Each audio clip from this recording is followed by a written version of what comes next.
explosives and had set them off. But he claimed that he didn't want to actually kill anybody. Ultimately, Vayner Gold didn't receive the harshest possible sentence. He was given 14 years in prison, but it's still a considerable amount in.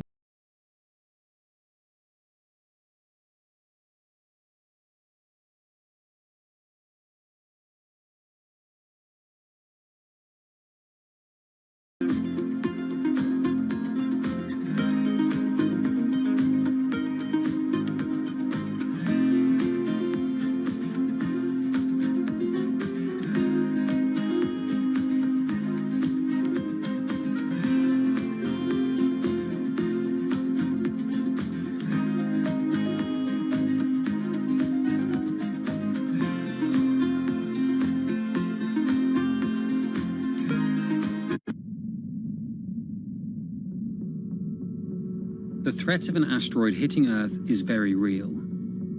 If it's big enough, it's also very final. These are very, very infrequent events. The probability is not zero, though. A blinding flash of light streaking across the sky. About 100 tons of space rock falls on Earth every day.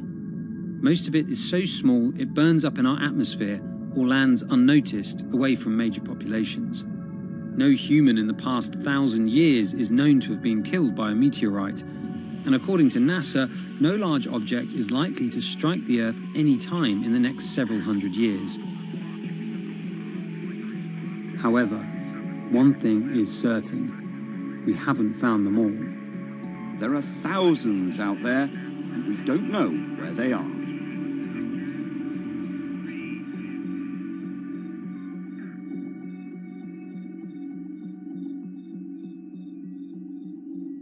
There are a lot of asteroids in our solar system. They number in the billions. Scientists all over the world are working toward detecting and deflecting the most catastrophic of natural disasters. The race is on to find as many of these objects as we can. We have a way of calculating whether or not an asteroid is potentially dangerous or not. I mean, I think it's something worth investing in. It's our existence at stake, right?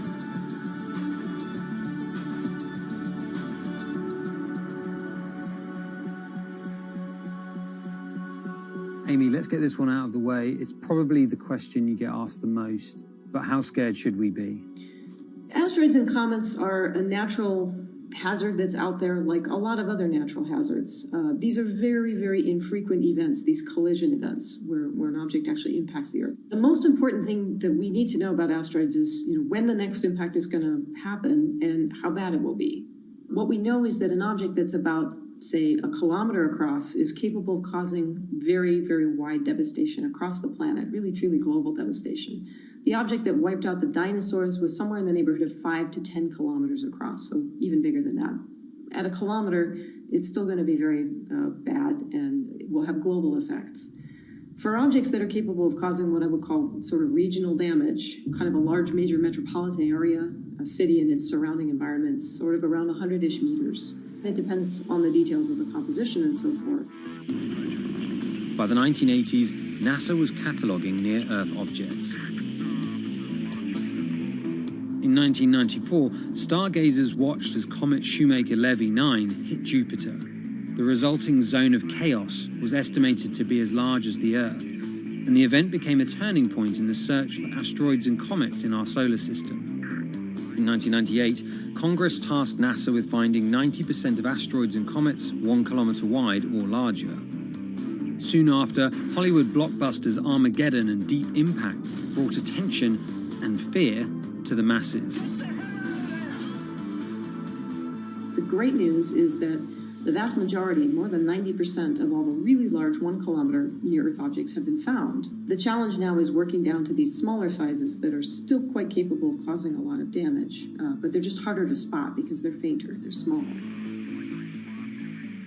Can you give us a sense of how many are out there in our solar system? We know that there are a lot of asteroids in our solar system. They number in the billions. Most of them, however, are between Mars and Jupiter in what we call the main asteroid belt.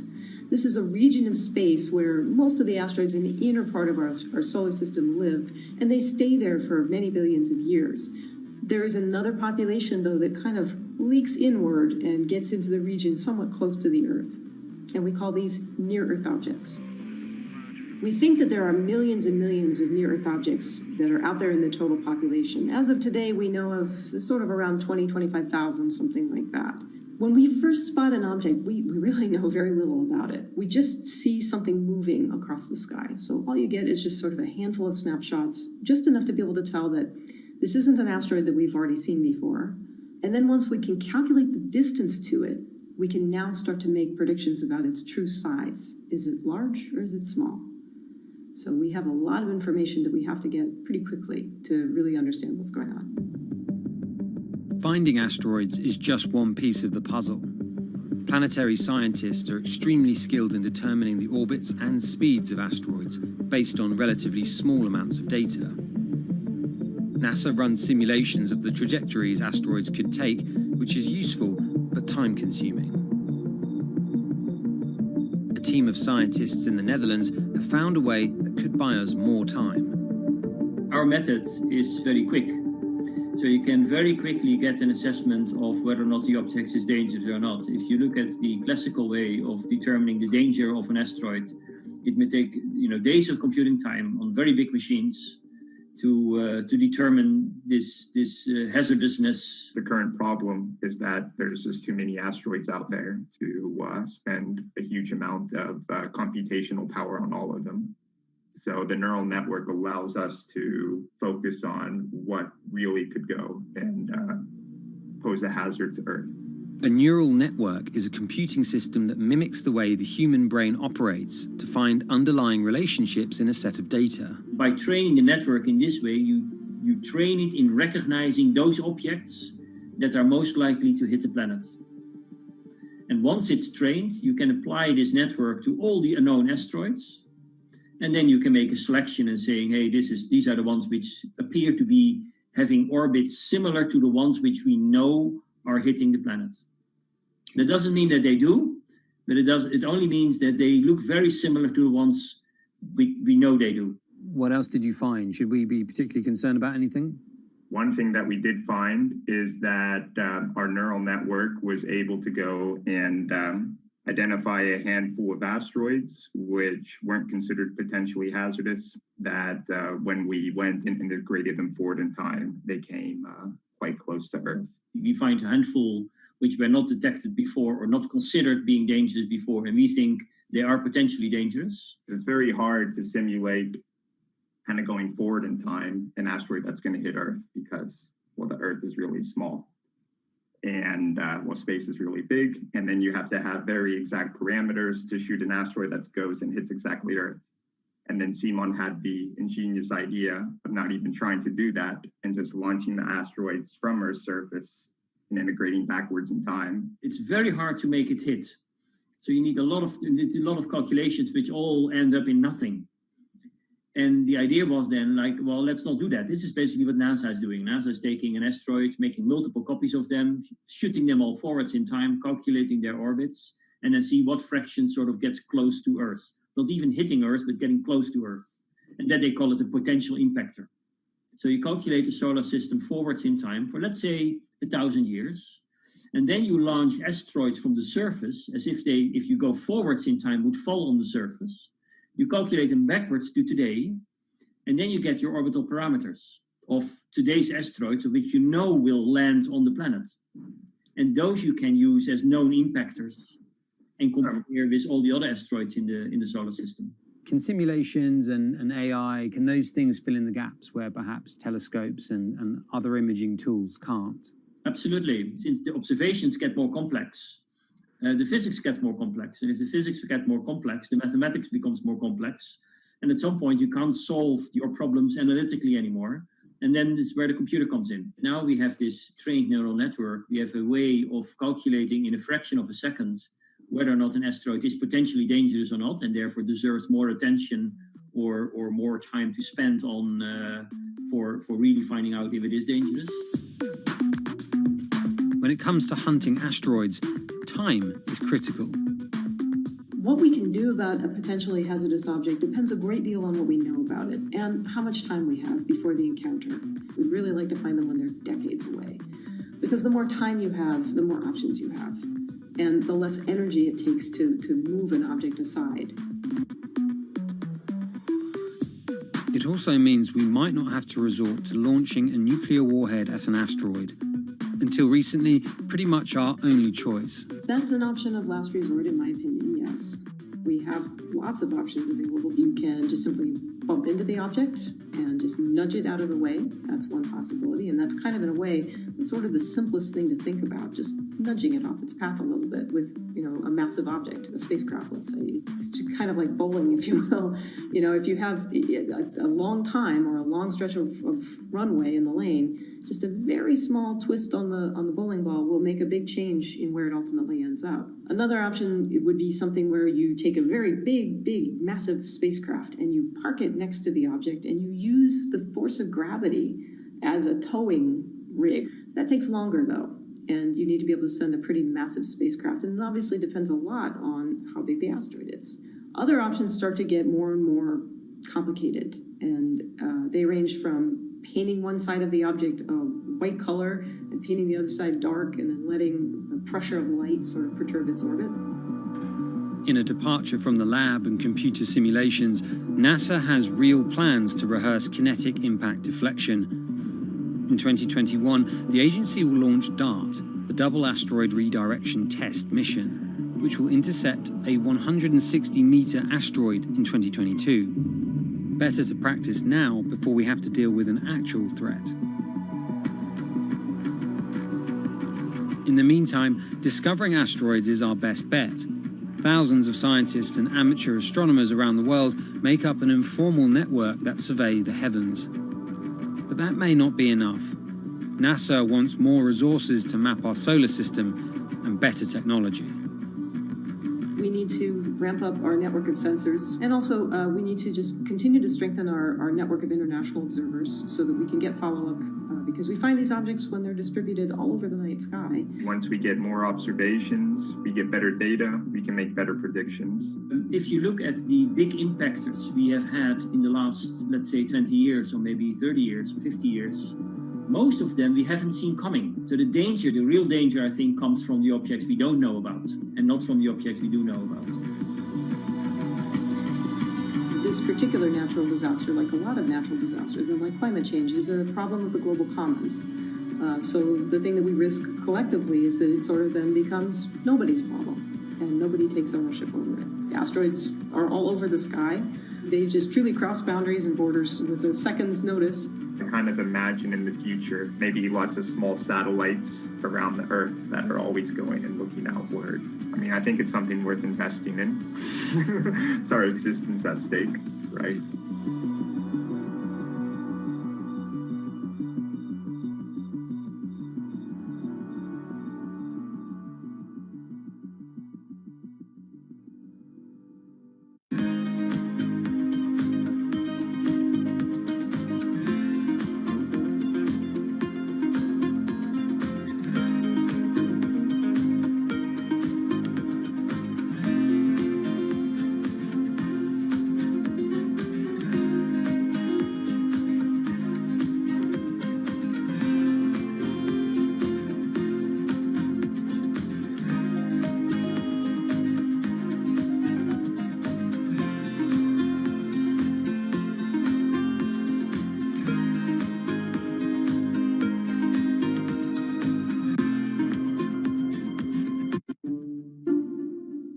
The pandemic has affected everyone in different ways. Some pass the time by baking. Homemade sourdough bread. Do I need to say more? Some chose to binge watch Netflix. It's your game. Or maybe you started a garden oasis in your backyard. Next, I'm going to put my lettuces in. But for millions of others, I'm going to be posting stocks that will boom. They wanted to uproot the financial industry. Let's just lock it on up and take $15,000. Here's a stock that can change your life. I see a stock going up and I buy it, and I just watch it until it stops going up, and then I sell it. I have gained over $3 million. I want some free money. I don't think you can overstate the online communities or social media's influence on financial markets. A large group of inexperienced investors who discuss their plans on social media platform Reddit have shaken up the stock market in a big way. The stock that everybody's talking about right now is GameStop. Video game retailer GameStop is set to continue their head-spinning ascent today. The revolutionaries on Reddit are spanking Wall Street's ass. The more these stocks go up, the more the big guys are getting creamed and losing billions of dollars. This isn't a wealthy person's game anymore. Anyone can play it. I took up a little bit of a new hobby, and I am interested in day trading. As an investor nowadays, you don't have to look a specific way. You don't have to wear specific clothes. You don't have to be doing it from a trading floor on Wall Street in like a high-rise building in downtown Manhattan. The narrative of what's driving the markets is no longer being held in secret offices in New York and Boston of privileged people talking to other privileged people. It's right out in the open. It's on Twitter, it's on Reddit. From brokerage apps to Discord channels and subreddits to TikTok finfluencers, one of the last holdouts in the world of disruption, finance, is next in line.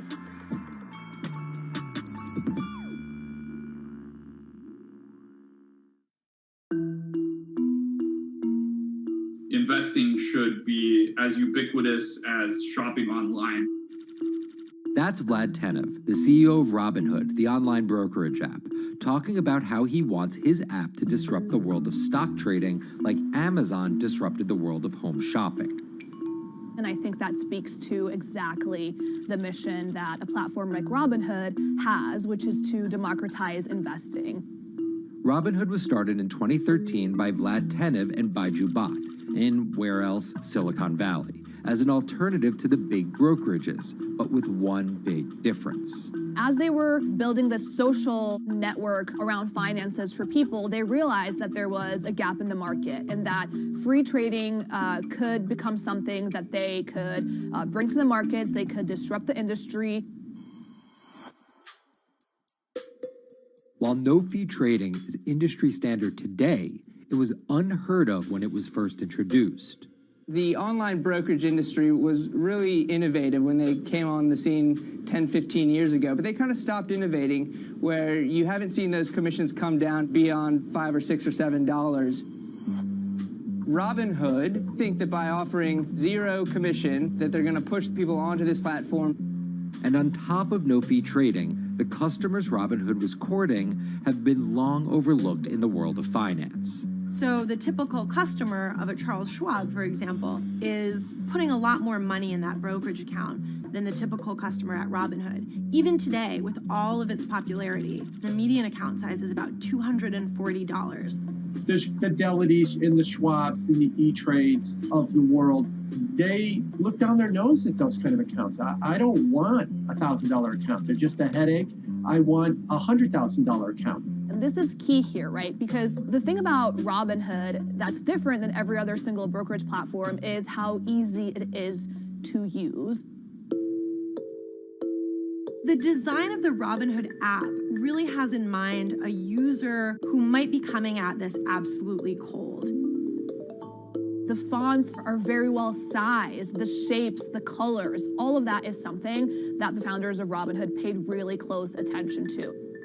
And by creating an interface that catered to a newer investor, they were able to gather a pretty healthy group of customers. And by 2019, they had about 10 million customers. Those 10 million customers were a huge success story for Robinhood, but no one could have predicted its explosion after the arrival of COVID-19. Remain indoors to the greatest extent, and 100% of the non-essential workforce must stay home. What we saw when the pandemic hit was the growth of Robinhood users absolutely turbocharged. And oddly, you saw this surge in interest in stock trading. Then they saw the absolute surge in 2020 in customer growth. And now, by many accounts, they have more than 20 million customers, which is pretty extraordinary. So the next step for them is to figure out how to monetize those users and how even with their small account sizes to get them to grow with the company, and as it releases more products, come along with them.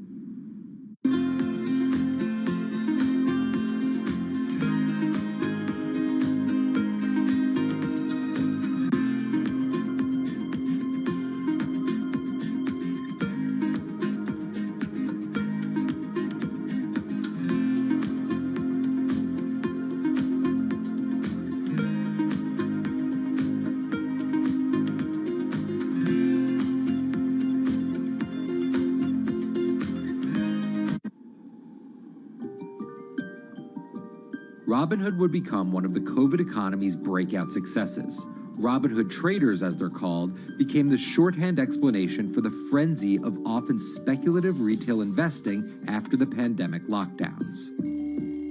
Kids wake up in the morning, they go on Robinhood. They're, in the shower, they check Robinhood. Kids are learning how the stock market works at 18 while they're at school, checking their phones in between classes because notifications pop up telling them what their stocks are doing that day. With these new tools, millennials and Gen Z are investing in the market in ways their parents could have never even dreamt of. That is sort of key when we talk about the divide between older and younger generations, is that the younger generation is exposed to so much more information and tools at their disposal to do what they want in the market. The older generations, you never had the technology or the cost structure that you could play the markets like you can today. So you were stuck with giving your money to a professional investor and paying them a fee to do it. When I speak to young kids, they tell me, I'm making mistakes, I'm losing money. I'm not a perfect investor, but I'm 18, and by the time I'm 30, which will be, 10 years from now, I'm gonna have interacted with the markets for a decade. And so it's a learning experience more so than anything else.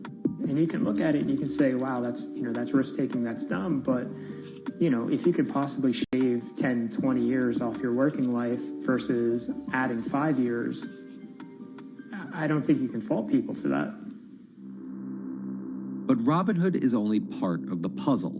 Sure, you can trade on it, but without research, information, and data, you're just blindly throwing darts at different stocks and hoping to strike it rich. Wall Street forever has always run on what we now call narratives or memes. People telling rumors to each other have been around for 100 years. On Wall Street, information is its own currency. Historically, either you had it or you didn't, and the people who had it had a huge advantage. In the past, those narratives and memes didn't have a network effect. It would be one person telling another person over the phone. In fact, when I broke into this business in the 80s, a lot of people used to complain that they weren't on the call list to get those ideas. Social media changed all of that. Fast forward to 2021, that's being done on the internet now. And that's being done on Discord and Twitter and StockTwits and Reddit. And the impact is very similar, but orders and orders of magnitude larger. As social media has played a bigger part in our lives, it's also played a bigger and kind of more important role in how people find investing ideas online and on these platforms. How do those ideas spread? On TikTok. Yes, that TikTok. Soon may the weatherman come to bring us sugar and tea and rum. People aren't just going to it for sea shanty videos. The personal finance hashtag on TikTok has garnered 3.5 billion views from its 1 billion monthly active users. By comparison, videos found under the cooking and health tips hashtag have 2.6 and 2.1 billion views respectively. The trajectory of Robinhood and TikTok were literally on par. What happened in the stock market this week? So the word of the week is expectations. Absolutely essential that you guys understand the risks of shorting. And Kayla Kilbride and Kyla Scanlon are two of those financial influencer TikTokers, also known as finfluencers. I think people still care about fashion, they care about culture, but it's also like there's this big behemoth thing called the stock market that we really don't know a whole lot about, and it's gatekept behind the industry. And so people want to unpack that. And so my audience is, a lot of them are younger investors who are looking to hone their skills. Tech and write up. Kyla and Kayla are two of the more, let's say, professional TikTok influencers. The Tesla ARK Bitcoin Biotech Risk Cluster.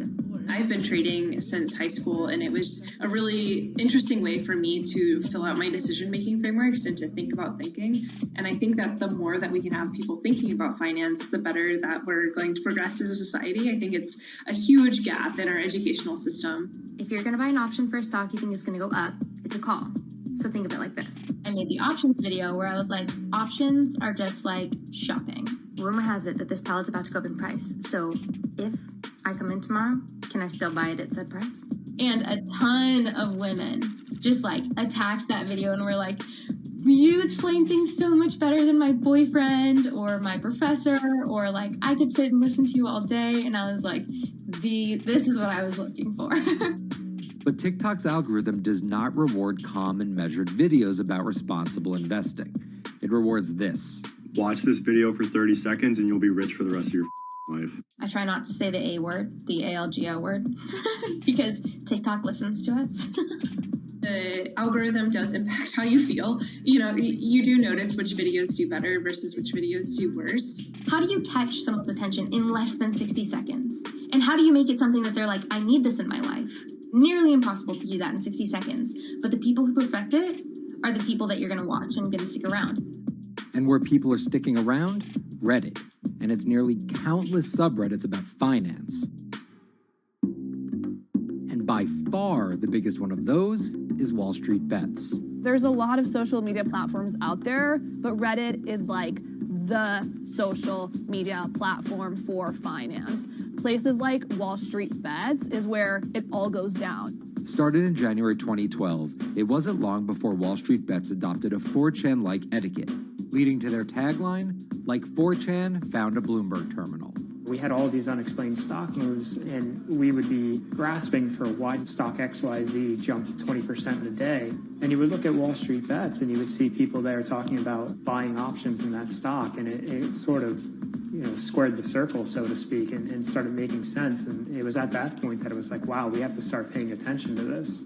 Some people on the platform really spend tons of time, and others are just looking for entertainment and to have a little bit of fun, effectively gambling or looking for an outlet, trying to make a little bit of money.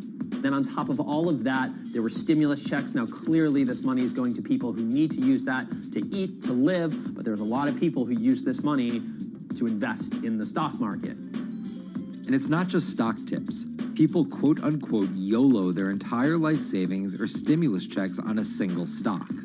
They post what is called gain and loss porn, screen-grabbing staggering hits and misses on stocks for the entire community to see. I'm about to lose everything. And while some of the people on Wall Street Bets are novice investors, the community contains multitudes. In one respect, what it did show us among these network groups is they are very sophisticated. They're not a bunch of ignorant people talking to other ignorant people. And this is where the pieces of the puzzle all come together to wreak havoc on Wall Street for a solid week in early 2021.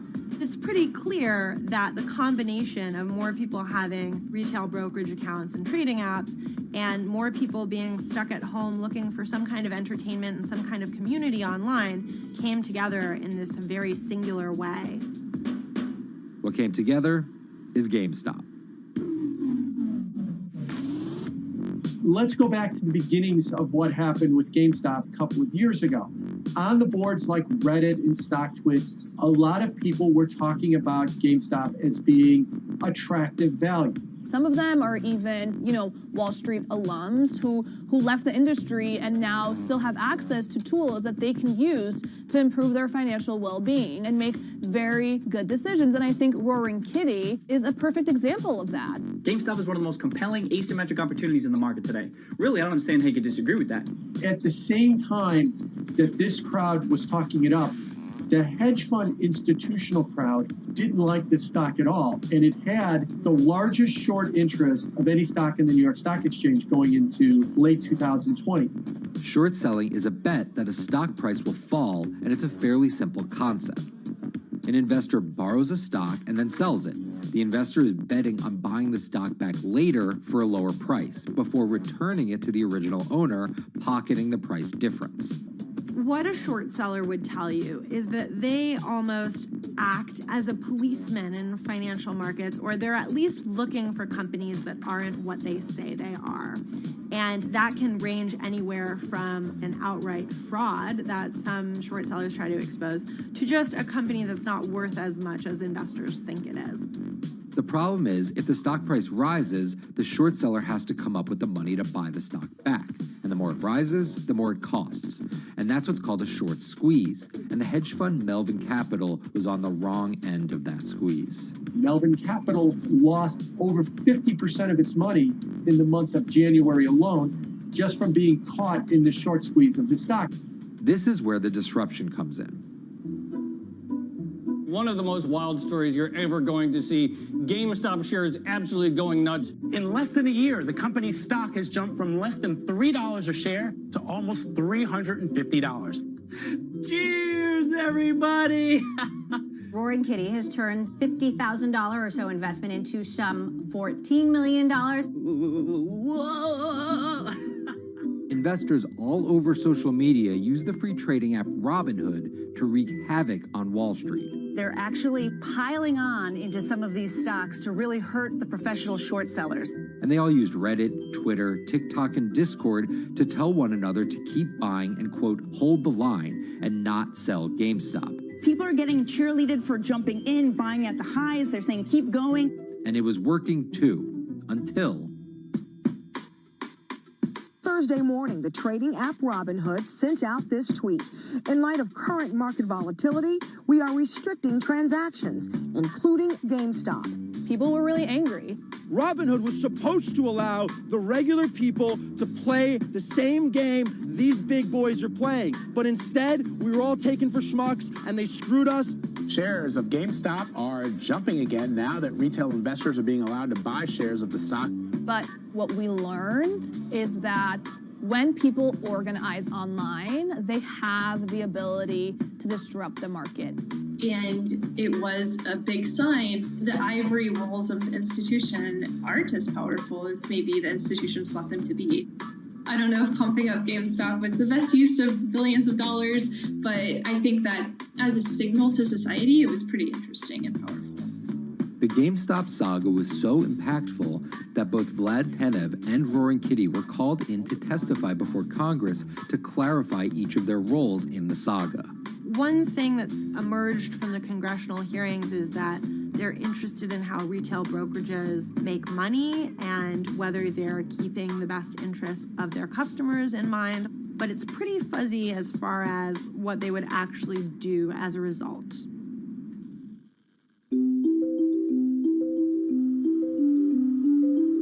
While the frenzy around GameStop eventually subsided, it didn't take long for retail investors to find other areas to invest their money. Take a look at Bitcoin going bananas over the weekend. Bitcoin forms a brand new all-time high. It was after GameStop started to drop that we saw Bitcoin really go up to over 60,000. How much further does this rally have to run? It's compelling to say that money shifted from one venue to the other. While correlation doesn't equal causation, there's a chart out there showing an inverse correlation on meme stocks going down and cryptocurrencies going up. There's definitely an aspect where people are making money on stocks and then moving, they're agnostic, they're not hedge funds. They can invest wherever the hell they want. It's a classic sort of momentum trade. They're going to wherever the winners are and they're willing to jump on and, ride it.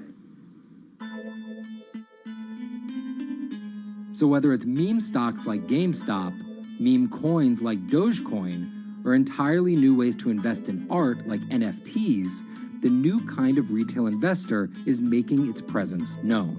Over the next 10, maybe 15 years, you're going to continue to see, whether by choice or by force, that baton go from older generations to younger generations. I don't think any single app is going to be the thing that disrupts. I think people are the disruptors.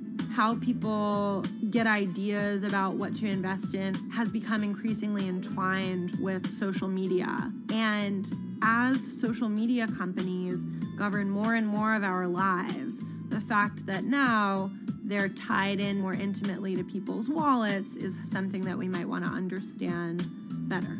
Usually what disruption, I think, means is technology comes in, whether it's blogs to the newspapers or online retailing to brick and mortar. They come in and they're in the same business, but they just do it in such a gigantic cost savings that it causes everybody to switch. Well, that's the risk that happens here, is that it's so much cheaper to just manage your own money. We're not there yet, but costs and conveniences are moving in that direction. So I'd say, Wall Street, you haven't been disrupted yet, but you could be in the coming years, and that the final chapter on this story hasn't been written.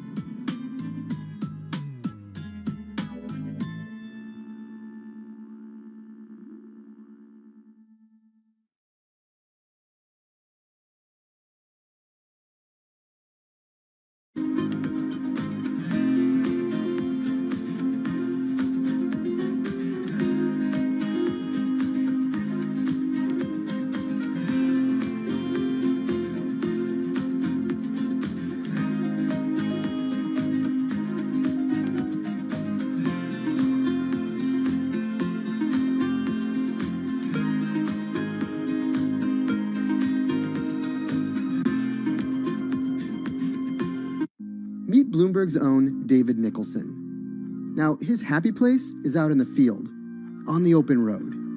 But like the rest of the world lately, he's been working from home a lot more than he's used to. COVID-19 has prompted a massive urban exodus as professionals of every ilk yearn for more space to live and work. As a result, rural areas have exploded, and they're poised to experience a resurgence as more and more families pack up and leave the big city to try out life in the burbs. But there's one problem with that. Not all internet speeds are created equal. Anyone who might need to upload or download large files for a living may not want to pack up and move to that cabin in the woods just yet. Now, David's house isn't a cabin, but it is in the woods, and inexplicably, his internet is workable. My internet is okay. I pay a lot for it. It's around $140 a month. The download speed's great, and the upload speed is terrible, which is really bad for my work because I have to upload these massive files. But I'm definitely one of the more lucky ones in this community. Just a few miles down the road, my buddy has awful internet. It's usually under 2 down and under 0.2 up, so it's often unusable. Some days it's around 1, and other times it'll drop down to about 0.2, 0.3. I just want to be able to have internet at my house without having to go outside the normal ways of acquiring internet. It's really frustrating. We're literally miles, a few miles away from downtown, and it just cuts off. This is a problem, and the solutions are not there yet, because getting high-speed internet in rural areas en masse is something our providers may simply not be ready for.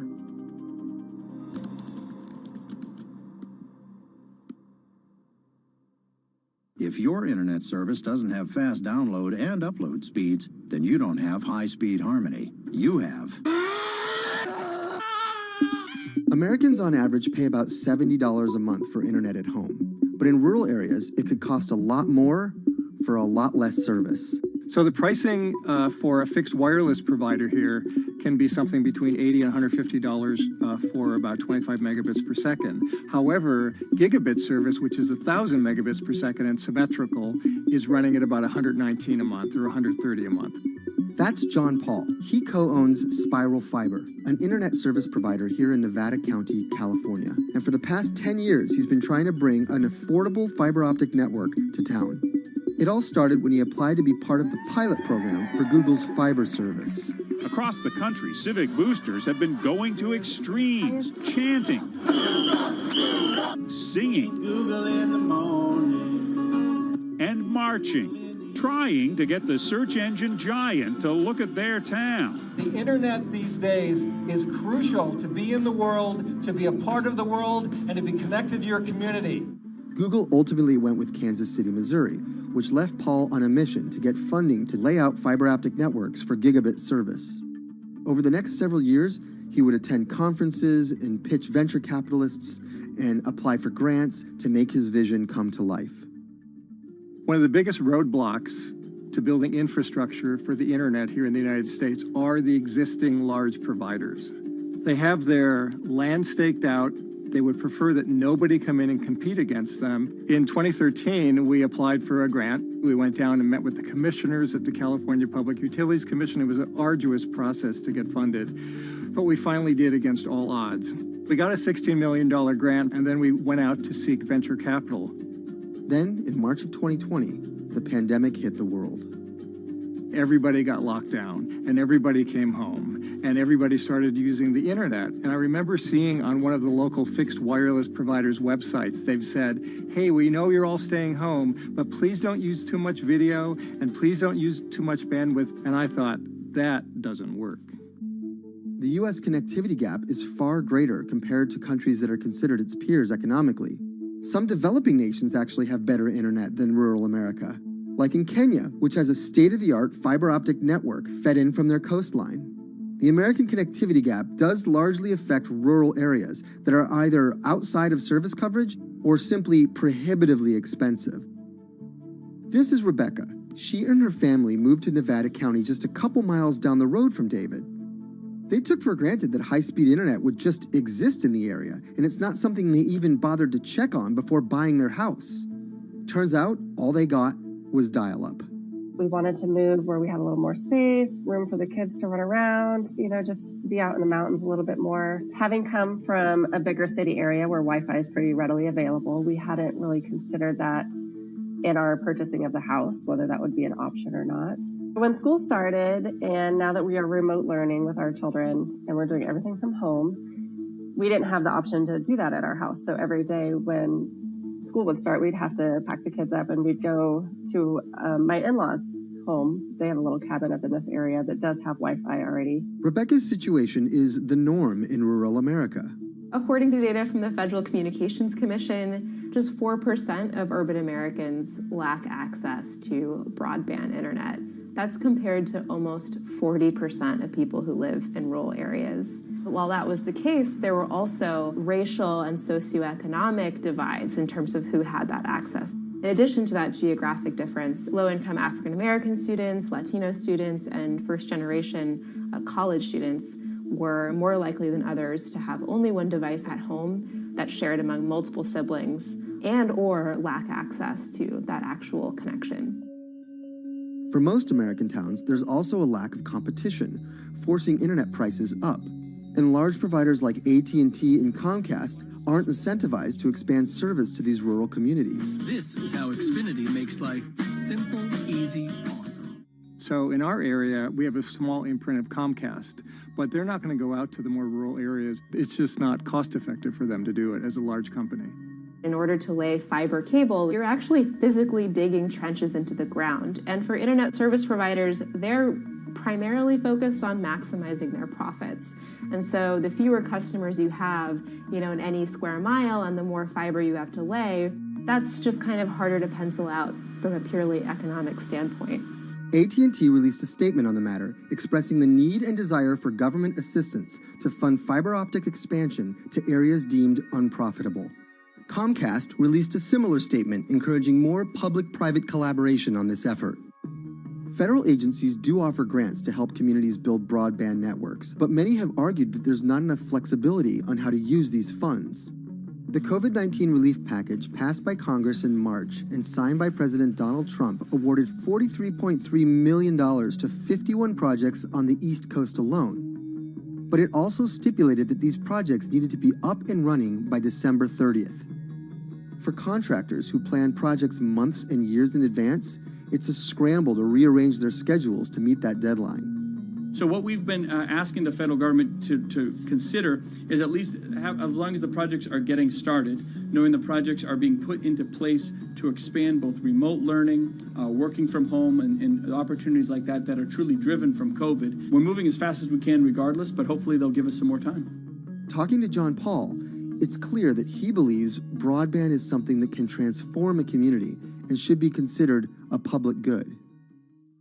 One of the first communities to come on in the United States with full-on gigabit service was Chattanooga, Tennessee. Now, they're a bigger city, but they're a city that was economically in a downturn. In the last 15 years, the city of Chattanooga has turned around in an amazing way.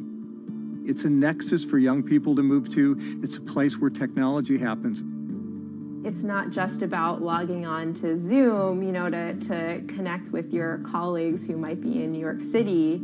It's also your ability as a small business, operating in the town of Nevada City or wherever it may be to, quickly upload your payroll documents or something onto the cloud, or to quickly, swipe a customer's credit card. There's just some really basic business functions and mechanics that I think people in big cities really take for granted, and that are just going to be a much bigger challenge for small business owners in rural areas.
Historically, the marginalized people, you call them as untouchables or Dalits, they have been kept away from the center of the knowledge.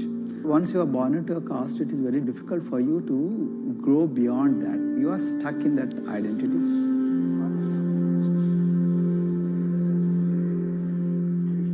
I think education is the best way of liberating them. So that's how I chose to work in education sector. The kind of education that we are giving to the marginalized people is going to change not just the fate of these communities in Telangana, but it is going to be the source of inspiration, source of hope for all the marginalized in this country.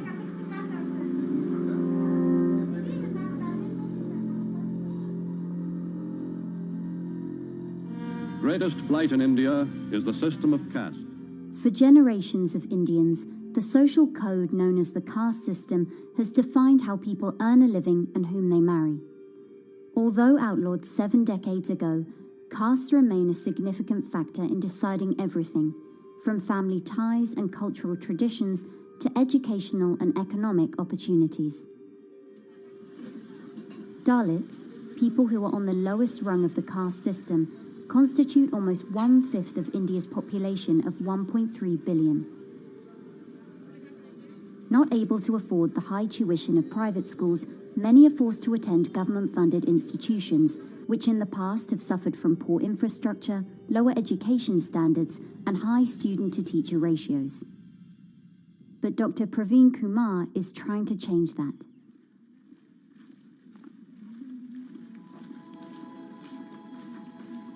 I am currently working as head of Telangana Social Welfare Residential Schools.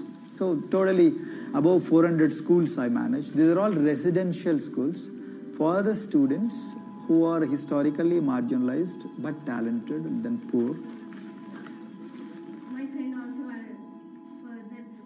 Of them, 60% are girls and then 40% are boys, because girls are more marginalized among the marginalized. Their voices are always suppressed. My approach to improve the conditions in the schools has been put your eyes and ears on the ground always. Talk to the parents, talk to the teachers, talk to the students, stay in the schools and then understand their problems, their challenges, both in classrooms and then the corridors and the dorms, then go to the dining halls and see what kind of food they are eating, and then go to their homes and then what kind of food they are getting, and what kind of challenges the parents have. One of the important changes that I brought in after I took over was to complete the transformation of mother tongue to English medium, because English medium, as I said, English is the language of emancipation, and language that connects you to the whole body of knowledge in the world. So we had to train a lot of teachers. Refer to the dictionary also, okay, and find out the new meanings. As well as described about. Hey, Richita, how are you? Hi, Sindhu. Fine, thank you. And how about you? I'm fine too. It's been a long time. Identity is extremely important. There is a scientific evidence to prove that your sense of identity is extremely crucial to your growth as a successful human being in your life. If you accept an identity which is very humiliating, which reminds you of very painful past, I think that identity will not help you to grow. I'm not saying that you should forget your past. I'm not saying that, but that should not be the bubble in which you must live always.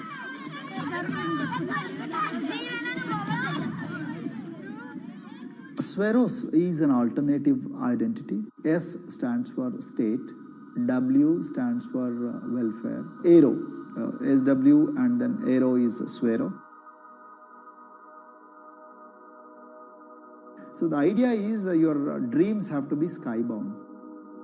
So that is what we are trying to achieve by changing the identities. Like, we say, I'm a Swero, and I aim to be a doctor. I am a Swero, I aim to be a top-notch engineer. I am a Swero, I aim to be a top bureaucrat of this country. I'm a Swero, I want to be a very good actor or a musician in this world. So these are the positive images that are associated with the identity.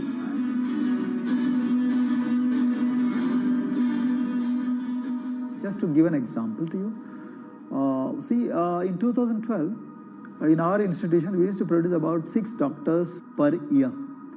But because of our, this self-liberating ideology of Sveroism, we have, this year, we have produced about 189 doctors. This is phenomenal for any poorest of the poor people. You know how difficult it is to get into a medical colleges in this country. So, but today, because of this ideology, the students have been able to achieve this, feat.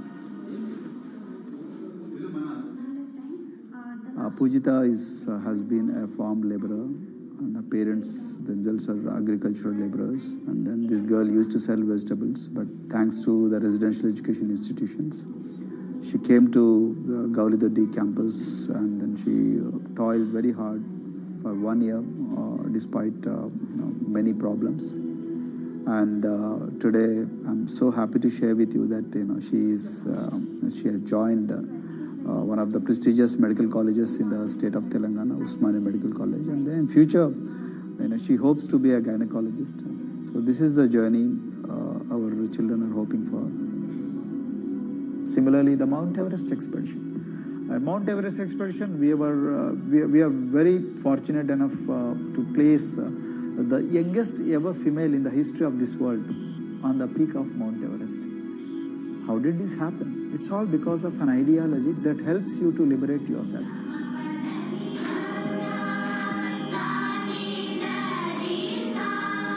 We brought a lot of extracurricular activities, and most of them got institutionalized now. So, for example, music. Similarly, the games. We have so many coaching academy. We have boxing academy, we have wrestling academy, we have handball academy. So we have, kabaddi, the traditional Indian sport.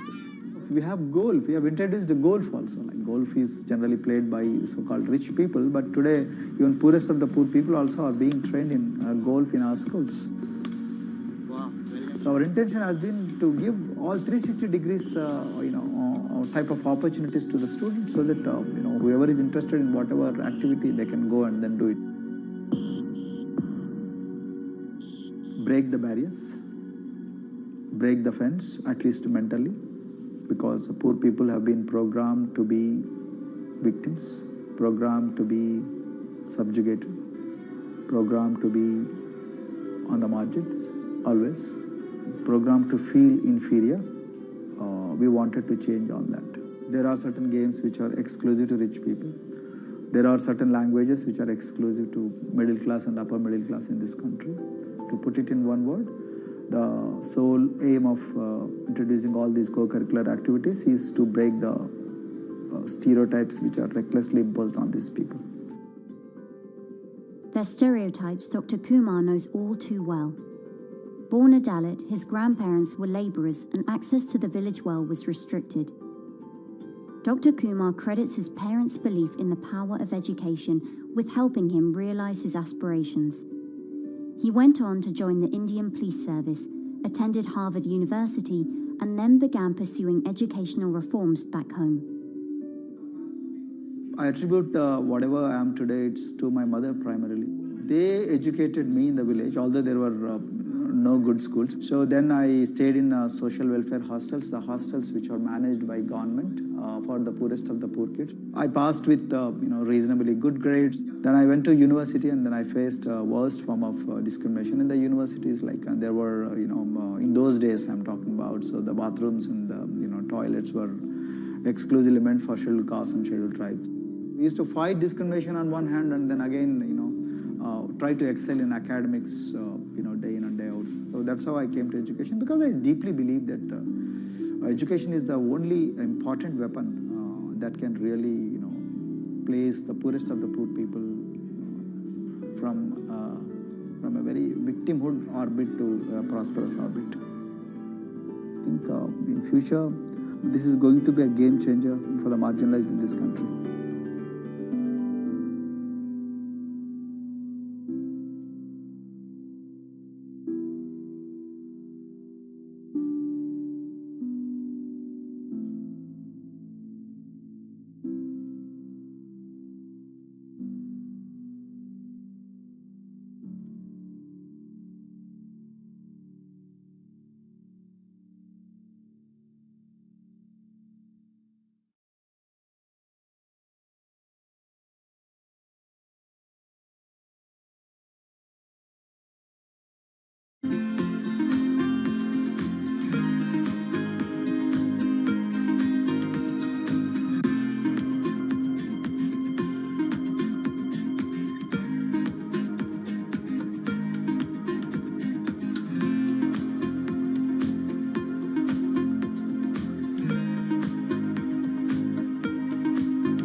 If you look at a thermal image of a city and then compare that to a map of vegetation, you'll find that where there's greenery, the temperature is lower.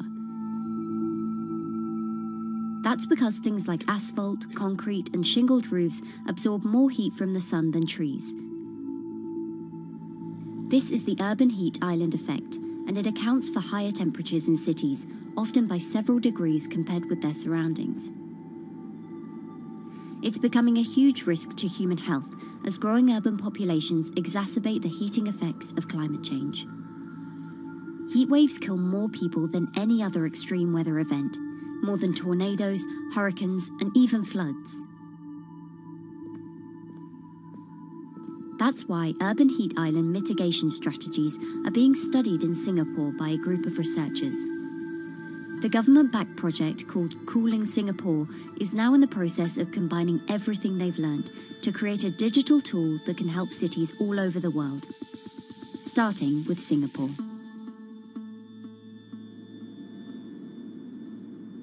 In Singapore, close to the equator, temperatures regularly rise above 32 degrees Celsius or 90 degrees Fahrenheit. And the city structures only make it worse.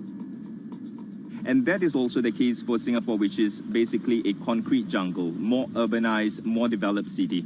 And even in Singapore, what you have is a situation whereby there's a temperature difference of 7 degrees Celsius between the more urbanized and the more rural areas. The government has taken drastic steps to keep temperatures down. This is Gardens by the Bay, an award-winning park. And inside this greenhouse is a pleasant 24 degrees. That's because the dome, along with 24 nearby towers full of thousands of people, is chilled by what's probably the world's largest underground district cooling system. It uses a large central plant that cools water and then pipes it into banks, residential towers, an exhibition centre, shopping malls, and the city's iconic Marina Bay Sands hotel and casino complex. So one of the biggest perks of using this system for the buildings is that they can save 40% in terms of electricity usage compared to your traditional air conditioners. And with Singapore relying on natural gas for most of its power, this new system means emission savings equivalent to removing 10,000 cars from the city's roads. That has big implications for the rest of the world. If things stay as they are, more than a third of the world's electricity could end up being used to cool buildings and vehicles by 2050. As the world gets hotter, gets warmer, there is a greater need for air conditioning and as well as refrigerators, for instance. And the more people are buying these household appliances, the more energy usage they use, and they release heat more, and that then exacerbates climate change. It's a vicious circle. And so since 2017, researchers at Cooling Singapore have been identifying design solutions that reduce our need for so much cool air in the first place.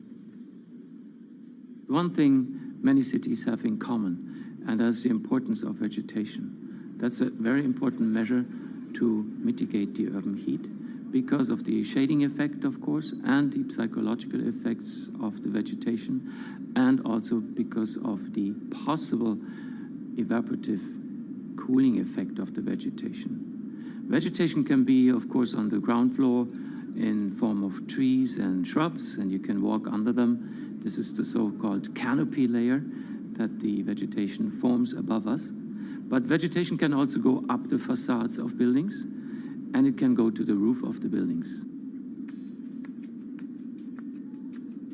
Luckily, Singapore has been striving for the garden city feel for quite some time. It was a vision initially introduced by then Prime Minister Lee Kuan Yew in 1967 to make life more pleasant for people. And today, Singapore is one of the world's greenest cities in terms of urban vegetation.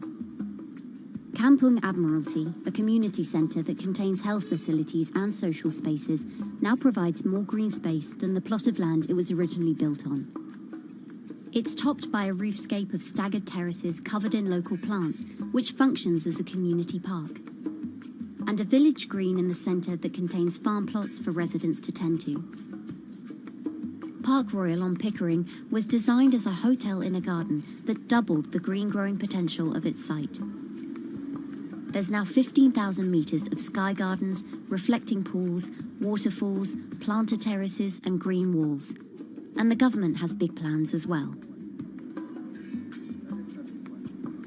Singapore actually has a plan to plant 1 million trees and add more green spaces over the next 10 years. It is actually a mix of wanting to reduce the urban heat island effect, but on the other hand is also to get the people to be more connected to nature. But it's not enough. The city-state has still been warming twice as quickly as the world average over the past 6 decades. That's why Cooling Singapore has developed a catalogue of other potential heat mitigation measures. When you try to mitigate the urban heat island effect in a city or in any building, in a village as well, the first place to start is by shading of the windows. You have to keep areas clear so that the wind can move through it. Water of a certain depth can act as a very good thermal buffer. If you have to construct heavy buildings such as high-rises, at least you can make the surface, the facade, less heavy, and you can protect it from direct sun penetration. You have to make sure that no combustion engines will be in the city in the middle, in the medium to long-term range. So ideally, the electricity production is outside of the city, and you bring just the clean electricity into the city. You can at least minimize the use of energy in the city, and you can start to slowly convert the roofs, the facades of the city into production areas for renewable energy. In Singapore, unfortunately, this is a limited option, but in the long run, it could produce up to 20-25% of the energy, of the electricity needed in Singapore, if all the roofs and the areas in the buildings, on the facades would be used to do that. With so many different ideas, Cooling Singapore is also designing a virtual model of the city to test them out. It's called a Digital Urban Climate Twin, or DUCT, that will calculate how each element of the city's design will impact the urban heat island effect. That means we model not only the geometry of the buildings digitally, but also we model the transportation, the insulation, the temperature, the radiation coming from the sun, the weather, the local climate, the even very, very microclimate of the city, the water, the movement of people in the city. We can invent scenarios, we can design scenarios, test them before we actually build them, and if they test very well and we are sure that they will function, then we can start to build them and put them into reality.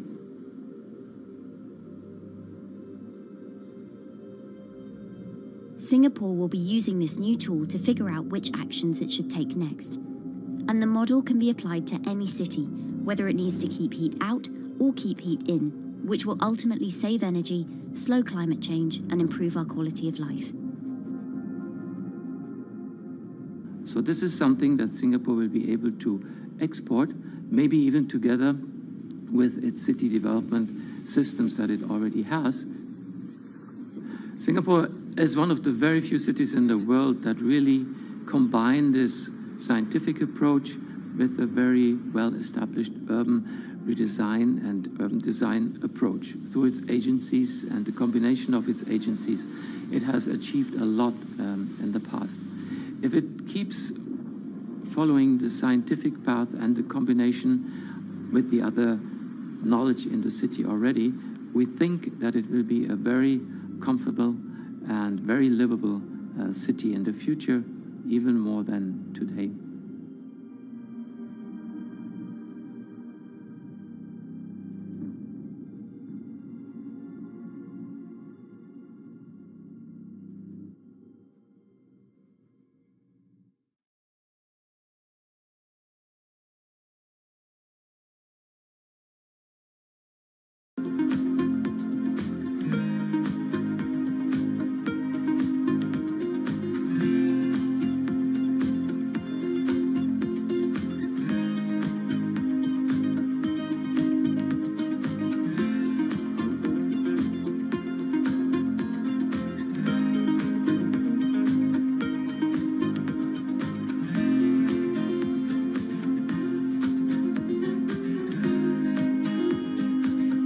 Times are tough. Jobs are scarce. It's risky to be outside and around others. Seems like there's very few ways to make extra money during a pandemic. So I guess I'll just hunker down and binge social media until this all blows over. Wait, don't these people make money? How do these people make money?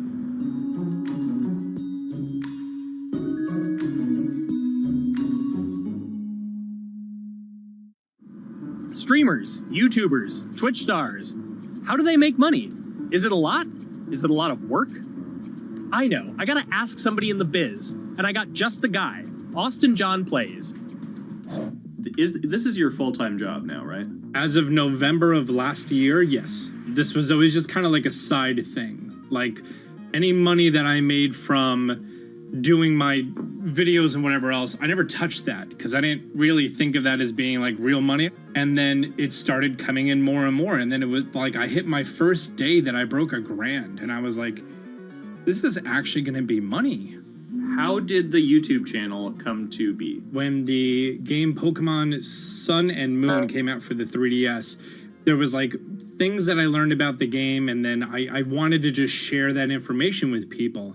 And at the time, I didn't have any way to capture a screen or anything, so I found like generic footage, and I kind of put it all together with so much editing.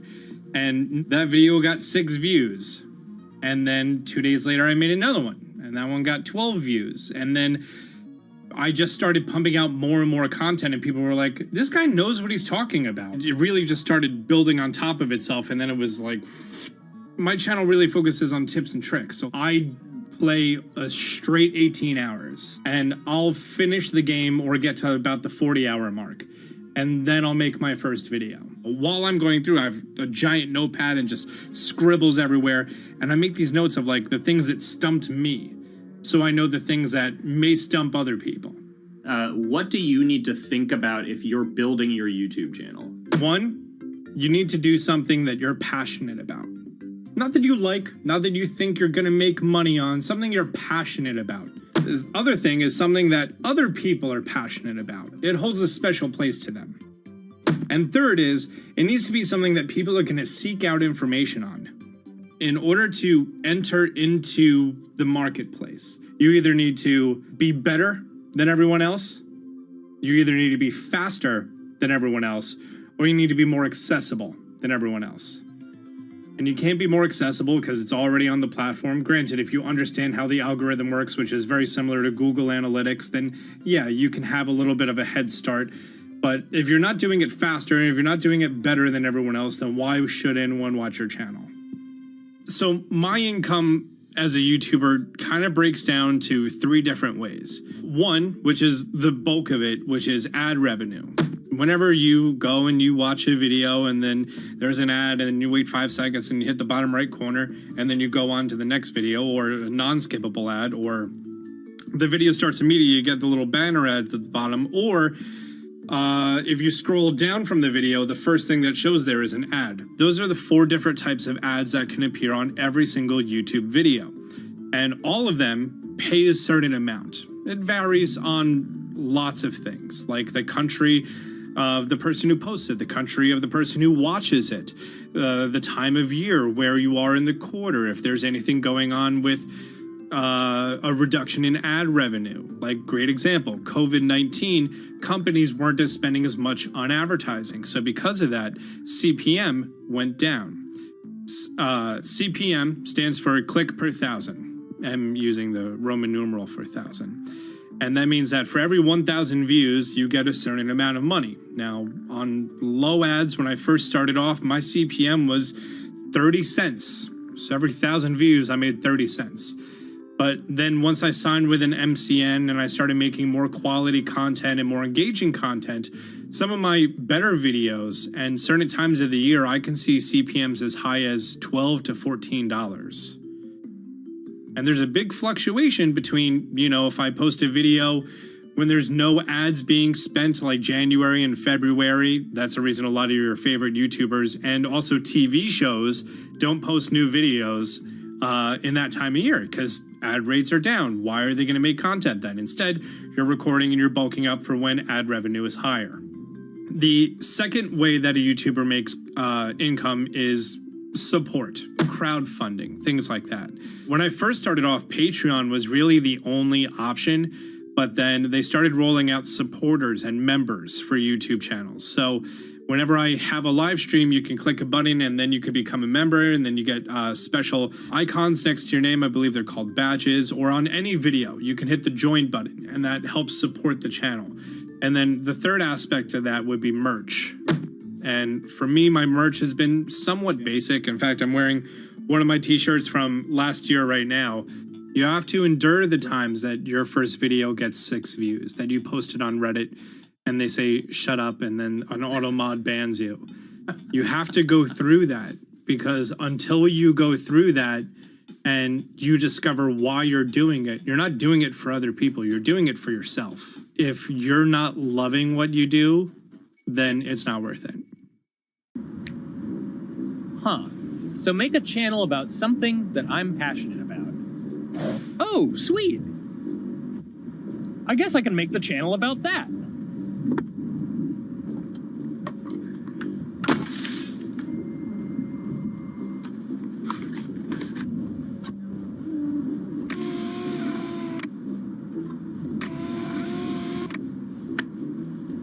Now, how do I grow an audience? How do I get popular? It's all about diversification, right? You have to have a massive Twitter following. You have to have a massive Instagram following. You have to have a massive YouTube following.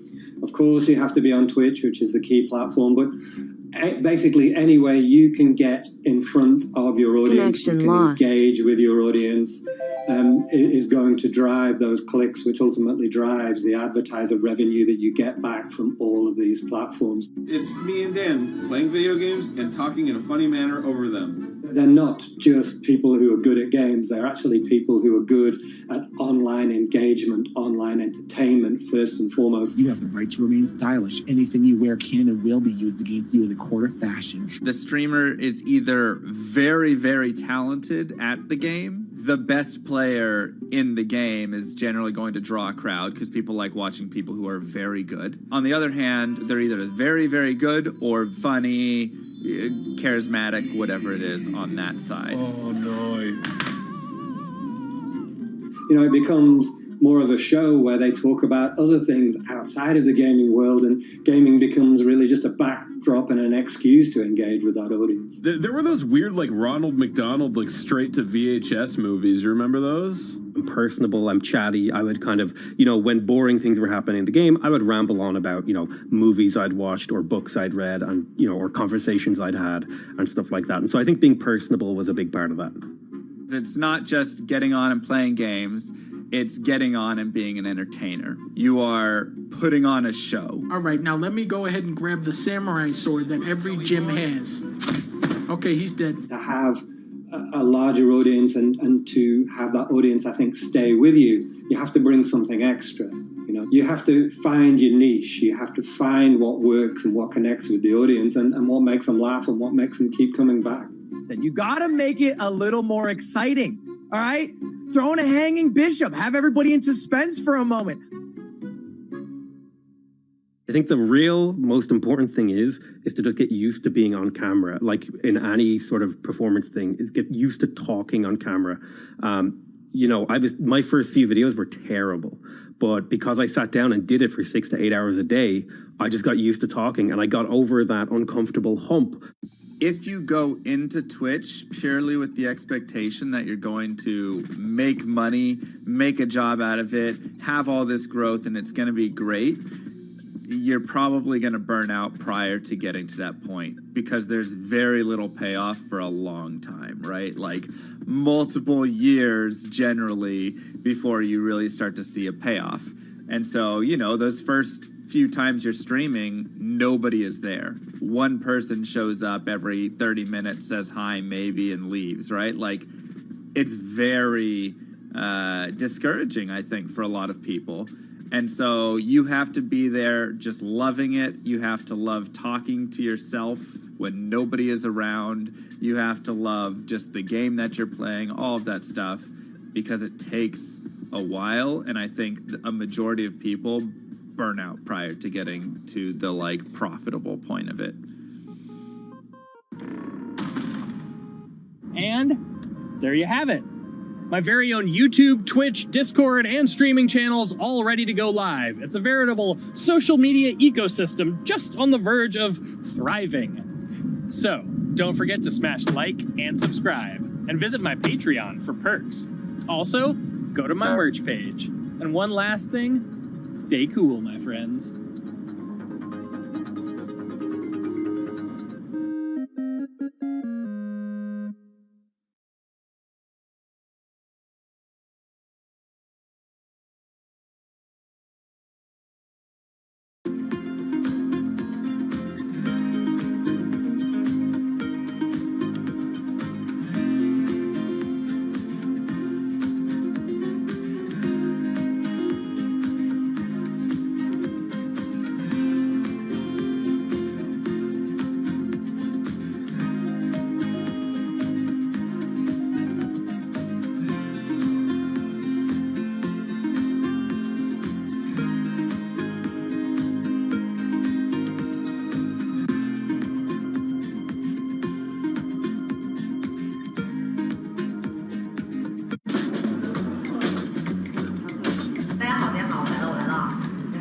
This is live stream shopping, one of the hottest trends in China.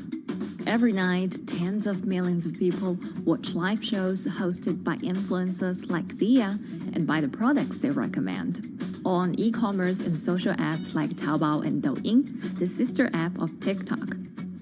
我觉得已经改变了大家的购物的方式。其实各种各样的产品，哪怕你不买，你也可以来看。当然，你看了，你就有可能会买。It's not about, only shopping. It's about the experience. It's about having fun. You got to see 3D. You got to see in some kind of action. It's almost like a theater act. The internet craze has taken over China. By the end of 2020, the country had almost 400 million live stream shopping users. China's live stream e-commerce market has also grown dramatically, with an estimated value of $161 billion in 2020. It's becoming popular outside China as well. So, is live streaming the future of shopping?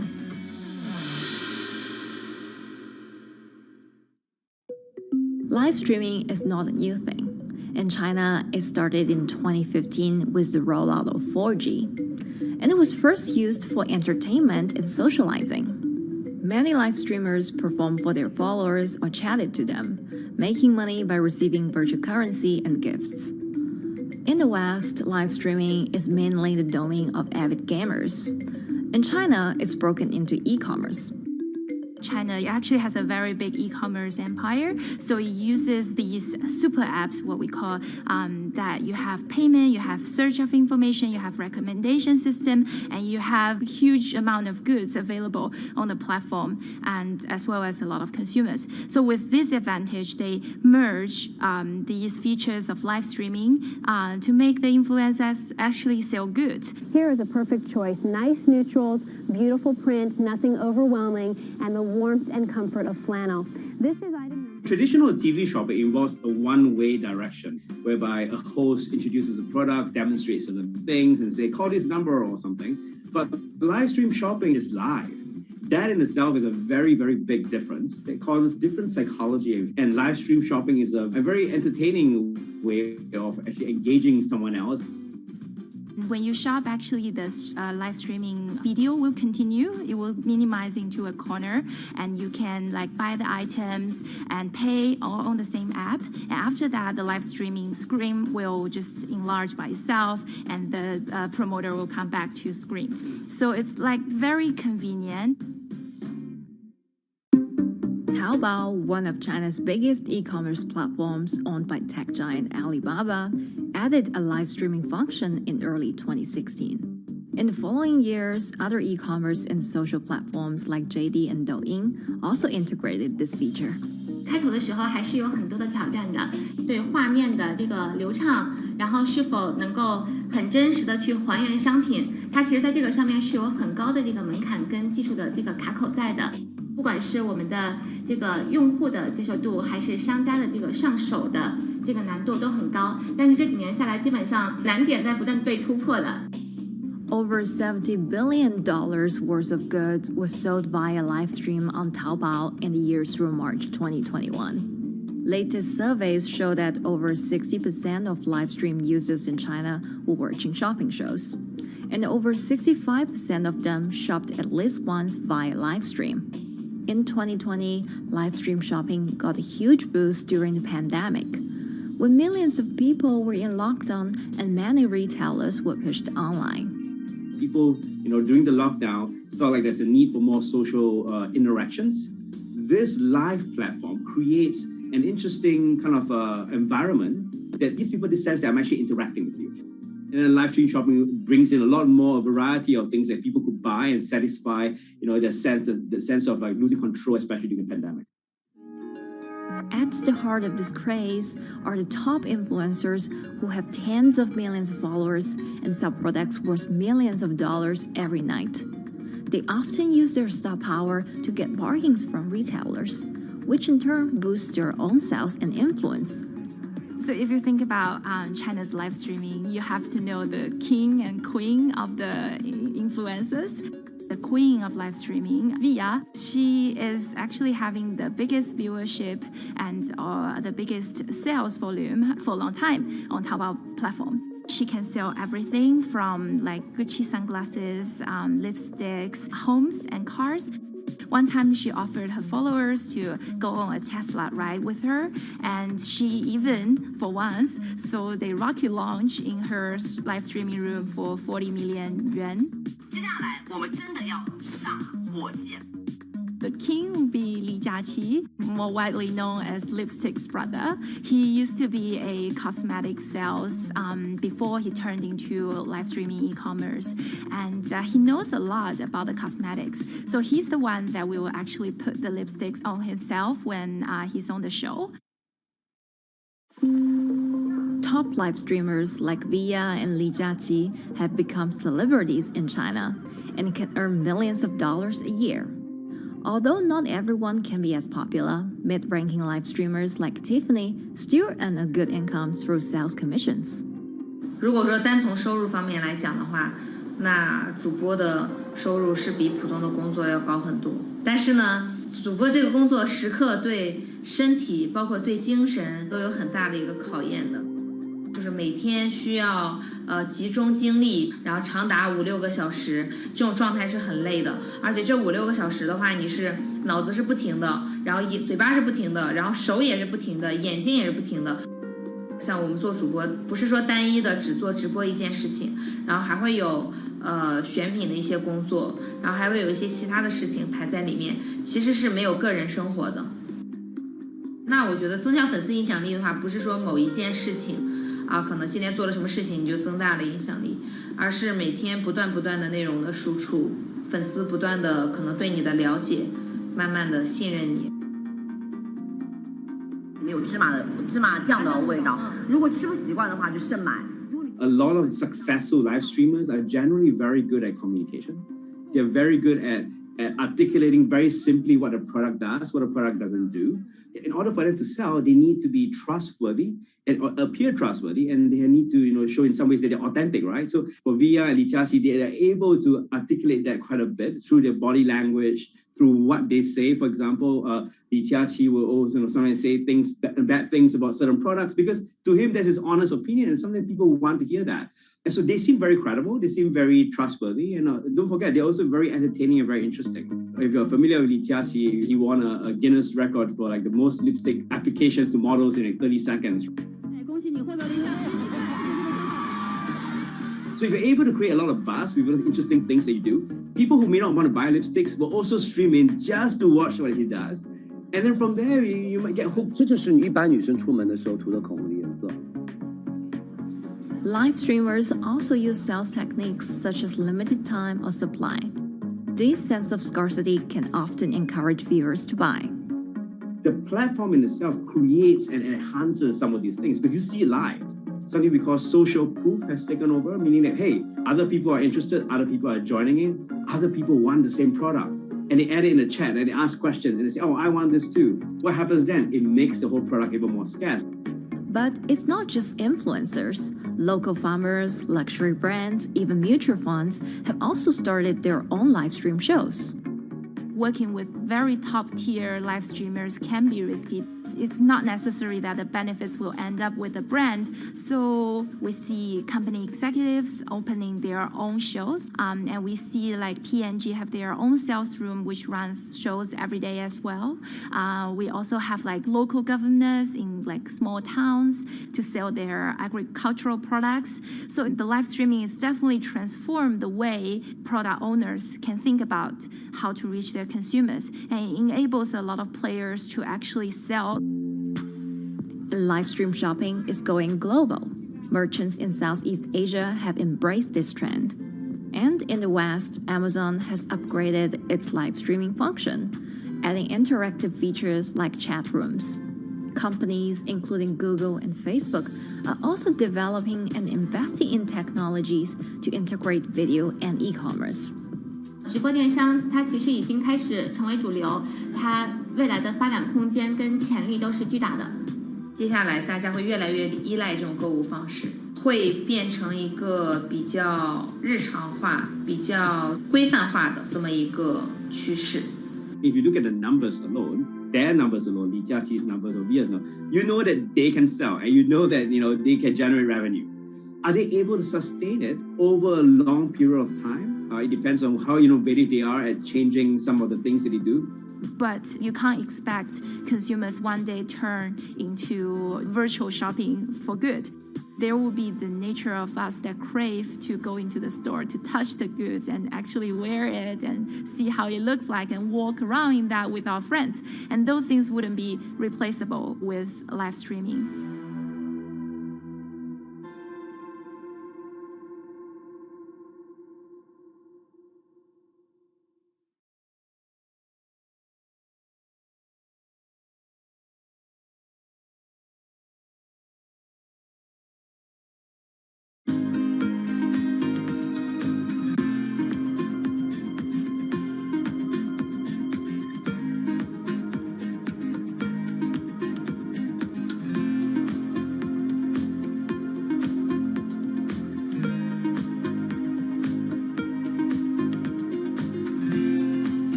You could imagine that the oceans are actually the largest battery. We're storing huge amounts of energy in the oceans. The wave motion can be very deep. It can extend down several hundred meters. And once it gets to the near shore, from about 50 meters, the whole water column is moving backwards and forwards. As we search for ways to reduce our reliance on fossil fuels, some are looking to a largely untapped potential source of renewable energy. In theory, waves off the coast of the United States alone could generate over 2 trillion kilowatt hours of electricity a year, enough to power more than half of the country. Waves intensify and subside not as quickly as the wind, and that means that it can produce a smoother power generation curve. One of the potential advantages of wave energy is that it could act as a complementary source of power compared to other renewables on the grid if it were to be scaled up to commercial scale.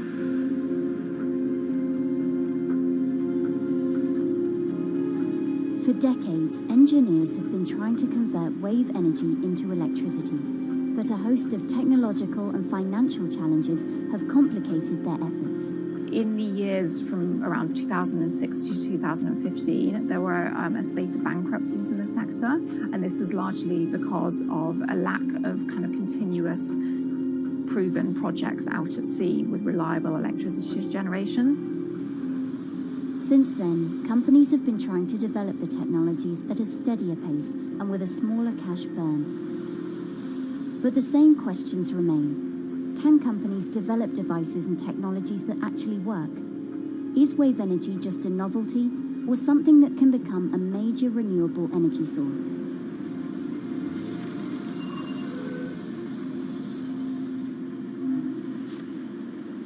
The sea is a very challenging environment within which to operate a power project. So seawater is corrosive and conditions are very rough. So this means that power projects don't have a very long lifetime, and it increases operating and maintenance costs. Partly because of that, many early wave energy projects hit rough waters, such as the Palamis Wave Energy Converter in Portugal and the Isla Limpet project in Scotland. But that hasn't stopped others from trying. Companies are focused on testing projects out at sea, proving their durability, trying to raise capital and bring down cost. The sector hasn't really converged around one single technology design, and companies are kind of undecided about which design works best.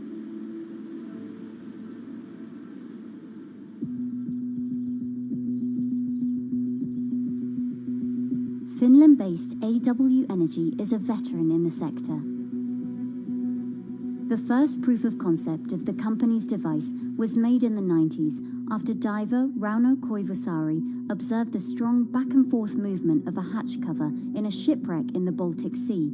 the waves are generated far from the coastline. So the wind blows on the surface of the water, causing the water particles to rotate. And that rotation extends deep down below the surface. And the waves can be very long. They can be several hundred meters long. And as they come into the near shore, this rotational energy turns into an elliptical energy, and eventually backwards and forwards, as you probably noticed if you've been swimming on the seashore in large waves, you're pulled in and out. That's the energy that we're extracting. But there's a sweet spot where we deploy, so around 10 to 15 meters of water depth. That's where there's still strong wave energy coming in. After years of research, prototyping and testing, the company has deployed Wave Roller, a 350 kilowatt device in the waters off Portugal. Wave Roller has an 18-meter wide and 10-meter high steel panel fixed to the seabed via a floatable foundation. The panel moves back and forth with the waves, capturing the energy. It's submerged in the depth of 15 meters, so it's protected from the extreme waves. We generate electricity by capturing the movement with hydraulic circuitry in a machine room underneath the surface. That hydraulic energy we turn to electricity with hydraulic accumulators and hydraulic motors, and also a generator. The Wave Roller has survived large waves at sea for over a year and delivered electricity via an underwater cable to the grid in Portugal. Meanwhile, the company has won a €2.5 million grant to work on an upgraded version of the Wave Roller, aiming to increase the electricity generation capacity to 1 megawatt. The upscaled device would have a bigger panel, 2 power takeoff units, and improved software to control the energy production. We have taken into use a wave prediction algorithm that kind of tells us what kind of waves are coming in to our device. That gives us few seconds to prepare for capturing more energy, and the difference in that is significant. Our future plans are to deliver technology around the world. So I'm hoping we can be working on delivering technology to projects in Asia and also in the American continent as well.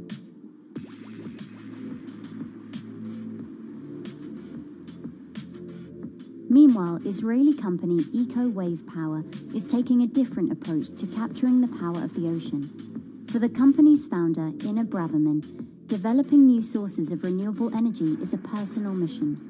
I was born in Ukraine in 1986, and 2 weeks after I was born, the Chernobyl nuclear reactor exploded, causing the largest in history nuclear disaster. I was one of the babies that got hurt from the negative effects of such explosion. I had a respiratory arrest and a clinical death. Luckily, my mother, a nurse, approached my crib on time and gave me a mouth-to-mouth resuscitation, which saved my life. I got a second chance in life and decided to do something good with it. Growing up, Inna wanted to be a politician to positively change the world. After working as a translator at a renewable energy company, she decided to change paths.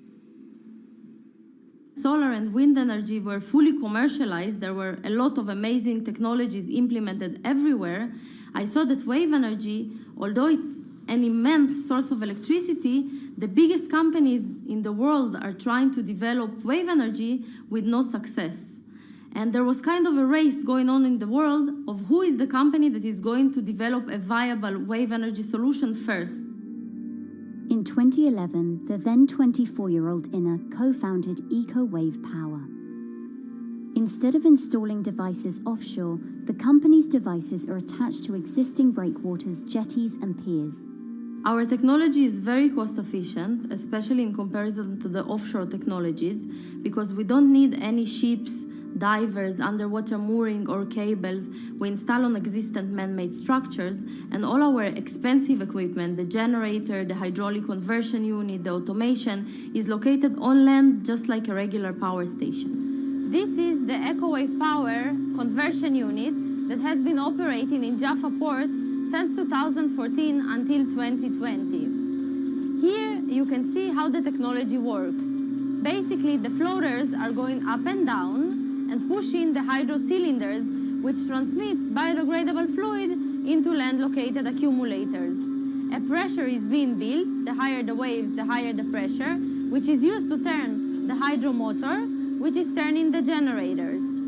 The whole system is controlled by a smart automation system, which you can see right here. And in case of upcoming storms, the system automatically raises the floater above the water level and keeps them in the upward position until the storm passes.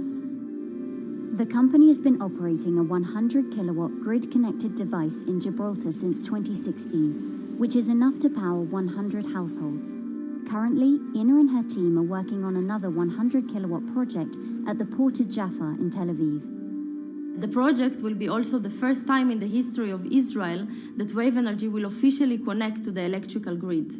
And our goal going forward is to expand it to all suitable breakwaters in the city of Tel Aviv and to supply a significant part of the city's electricity needs. Today, engineers and entrepreneurs are still trying to crack wave energy. Globally, only a few hundred kilowatts of wave energy are deployed, compared with gigawatts of offshore wind. But the field has come a long way in recent years, and with the right engineering solutions, this new power source could eventually become competitive with more mature renewables like solar and wind. I would have a lot more confidence in the success of wave energy companies today as opposed to like 20 years ago. But in the next few years, or maybe the next couple of decades, it will be more likely to be used in remote locations like islands that are otherwise dependent on expensive diesel power, or out at sea on gas decommissioning rigs, or for powering underwater autonomous vehicles. So definitely, wave energy can compete with other renewable energy sources, but I personally believe that this is not a competition. In order to have a 100% renewable energy friendly world, we need all renewable energy sources to work together.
Who are all these people from? Who are all these people from?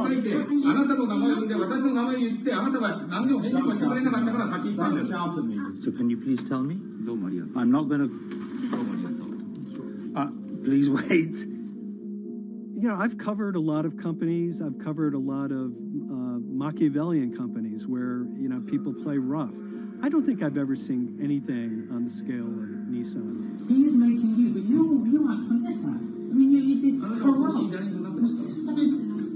One of the most dramatic elements was Ravinder Passi's home being raided by court officials in Yokohama. You scared me. You scared my children. I worked in this for 16 years. So Rav Passi's journey into the darkest recesses of the Japanese corporate world started when he was the general counsel, the highest corporate lawyer position in the company. In the past few minutes, Nissan has revealed that its chairman has been arrested after allegations of serious misconduct. He was tasked with investigating Carlos Ghosn. And he was told, conduct an internal investigation and get to the heart of the matter. And then along the way, he started to notice serious conflicts of interest. He is one of the few people who knows an extreme amount of detail regarding the alleged crimes by Carlos Ghosn, and he's now ready to tell his own story on the record about some of the events that happened.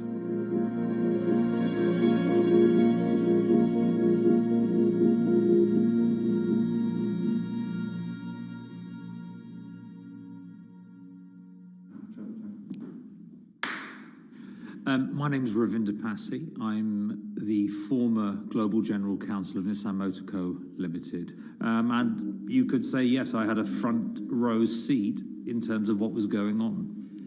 When Carlos Ghosn saved Nissan years ago, he was depicted in Japanese comic books as this hero, and now maybe we'll see comic books where he's the villain. In corporate Japan, Nissan was quite an unusual company.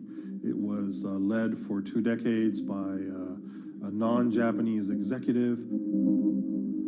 Well, Carlos Ghosn was a hero in the Japanese business world. If you had a global business celebrity in Japan and worldwide, it was definitely Carlos Ghosn. In a country with few foreigners at the top, he stood out. But over the years, he saved Nissan from bankruptcy, allied with Renault and Mitsubishi, and turned the alliance into one of the most competitive in the world. Yet as the years went on, I think his ambitions changed a little bit. He started thinking about legacy plays, and one of them was to really tighten the alliance between Renault and Japan. And unbeknownst to him, there was a contingent of senior Nissan executives that were really felt threatened by that move. They really thought that they would lose complete control of the car company, and even in the government, there was probably a little bit of anxiety about a national champion in the auto industry falling under full-blown foreign control. Carlos Ghosn was an auto industry leader, respected by many in Japan. Now he's in jail. The arrest of Carlos Ghosn came completely out of the blue. This was in November of 2018. He was coming to Japan on Nissan's corporate jet for a regular executive meeting, and he was met on the tarmac by Japanese authorities who whisked him away to jail and charged him with financial misconduct crimes. So what happened was that a power struggle ensued inside the company, and somewhere along the way, it was criminalized. By that I mean that there were allegations leveled at Carlos Ghosn about the way he reported his pay to Japanese authorities, the way he handled money inside the company, that in other contexts might have been a board action, might have been handled internally. A number of executives at Nissan decided to take this difference and take it over to the Tokyo prosecutor's office, and that unleashed a chain of events that would shake the entire auto industry. So after Carlos Ghosn was arrested, Nissan launched an internal investigation into the events that led up to his arrest. So Rob Passy was tasked with investigating Carlos Ghosn, and he was told, get to the heart of the matter, find out what Carlos Ghosn did wrong and bring it to our shareholders. It's really complicated because you had various things coming out of the weeds. 2018 investigation has started, and we become aware of matters in terms of conflicts, actions by certain individuals that cause some concern because things might not quite be what they seem. So in our story, we really took a close look at Harinada and his role in Carlos Ghosn's downfall. Harinada is one of the most fascinating figures inside Nissan. He's also a lawyer. He's originally Malaysian. Hello, Mr. Hari. And he had a meteoric rise through the company and became very, very close to Carlos Ghosn and other top figures. He had a front row seat at all the major strategic deliberations at the company. And when he discovered that Carlos Ghosn, as his final legacy play, was going to tighten the relationship between Renault and Nissan, he made a decision to go against Carlos Ghosn. And he became one of the key figures that decided that Carlos Ghosn had to go.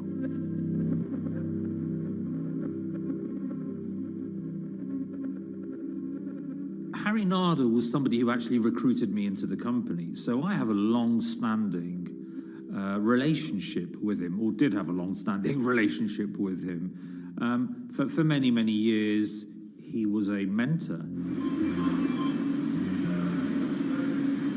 I had doubts about the credibility of the process right at the start. Harinada had a plea deal with the Tokyo prosecutors. Now, that suggests he was intrinsically involved in some of the wrongdoing, or the allegations of wrongdoing, and it just didn't smell right, just doesn't sit right. So there was a basic conflict of interest. In other words, Harinada had to deliver results to Japanese prosecutors to avoid his own criminal liability, and he's accusing and leading the investigation of Carlos Ghosn. Some of the people who had been involved in the original alleged crimes were also looking into the affairs themselves. Ravinder Pasi began pointing out some of these conflict of interest issues. And the reason for that is essentially his concern was for the company. If the company's own investigation into itself was compromised, that could lead to a very weak position in various lawsuits that it was dealing with across the world. I had discussions with Harry, discussions with the statutory auditors about these conflicts, discussions with HR about some of these conflicts, because at that point, we reported into him. You know, at the time, everything was quite, as you can imagine, it was, we've got to do this, we've got to do that, we've got to move fast. But when you step back and look at some of these things, you just think, my God, what was going on here? Because me, members of my team, were being placed in immediate danger. Your chairman's been arrested, a representative director's been arrested. They both happen to be foreigners. And then now what we need to do, we're being instructed to do, is certain compliance professionals need to go into properties in Brazil, for example, and retrieve evidence. They've got to do it very carefully, because if they don't do it carefully, they're going to get convicted of criminal activities. And likewise, when a team of lawyers were commissioned to go to Lebanon, I mean, one of my immediate concerns was, why are lawyers from Nissan being sent to go to Lebanon to retrieve evidence? These are just lawyers, they're corporate lawyers from Nissan. You had revelations that a number of executives had benefited from share appreciation rights when they shouldn't have. I mean, you know, substantive amounts of money being taken by these guys when they weren't entitled to take them. And you do think, yes, how is this going to look later on? It's going to look quite concerning. So that triggered, for me, the sort of assessment that, well, I'm going to have to do something, because up until this point, I haven't put down on paper these conflicts and these issues.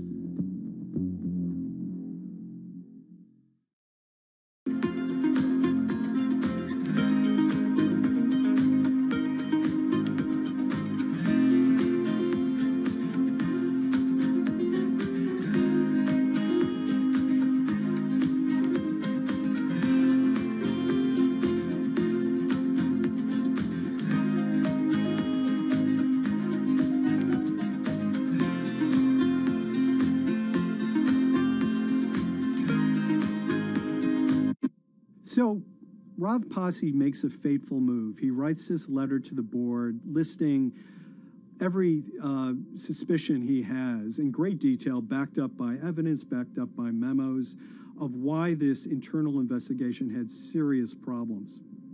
He sends the letter to the board and it's crickets. He doesn't hear much of anything. Nothing happened thereafter. Nothing at all. Just like it just gone into a black box. And he began to suspect that there was a desire, even at the highest level within Nissan, to kind of sweep these conflicts of interest under the rug. Unfortunately for me, I think, again, with hindsight, people must have thought that this is the nail that's sticking out, and we can't have this. Within 3 days of me submitting that to the board of directors, that letter to the independent board of directors, I was removed from the Ghosn Executive Conduct Matters. I was then told that I could not attend board meetings anymore. And up until that point, I had attended every single board meeting. I was then also told that after 8 years of being in Japan, I'd be going back to the UK. It eventually transpired that I'd be the VP of Projects and Transformation, managing a team of 3. So you can imagine what this feels like at this stage. Almost an arbitrary removal from Japan, where I've lived for 8 years, had 3 children there, my family has grown up, and we've been settled there, having a few months earlier been promoted to vice president at a global level, to being almost demoted.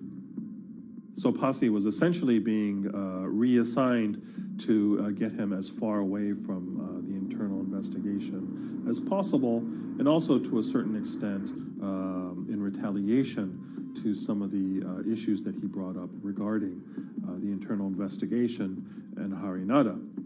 What happened to Rav Pasi can be seen as a series of corporate humiliations. I mean, first of all, his immediate responsibilities were taken away from him. Eventually, he lost, the coveted general counsel title. But it didn't stop there. Toward the end of his stay in Japan, Rav and his wife were convinced that they were being followed.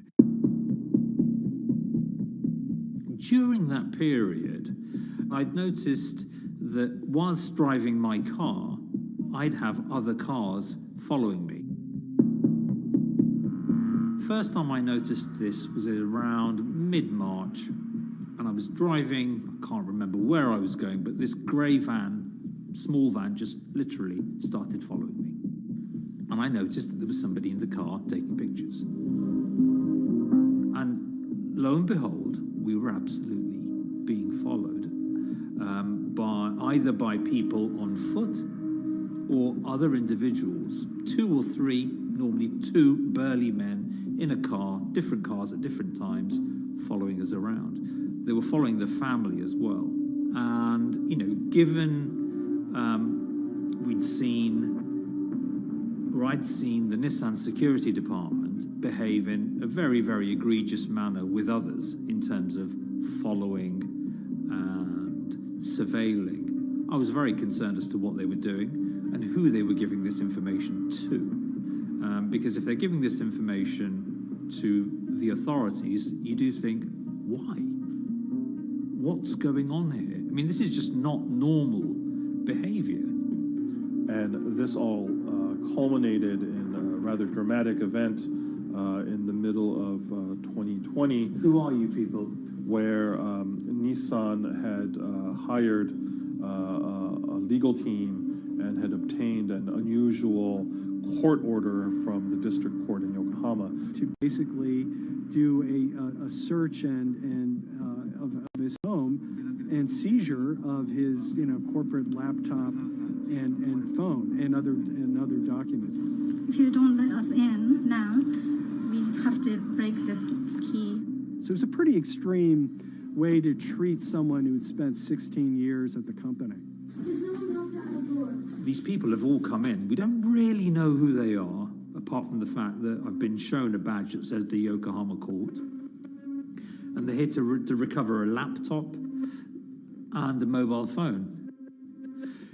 It was even more weird because I'd highlighted to the directors that certain Nissan executives were trying to recover this laptop and this phone whilst I was still in Japan. And I was very concerned because it had evidence on there that related to misconduct matters and other forms of inappropriate conduct. It was just another form of intimidation, another form of harassment, forcing me almost to leave the company and the country. Because once they'd retained and obtained these items, we were still followed, which, again, I just couldn't understand. What is the point of doing that? You know, this isn't a car company. This is not the KGB.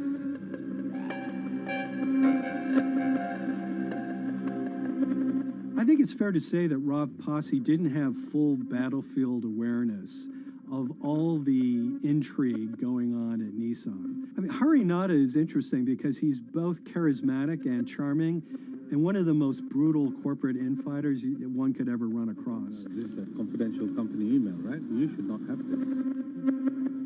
If he had fallen into line, he would probably still have his job at Nissan, be paid very well, and continued his work.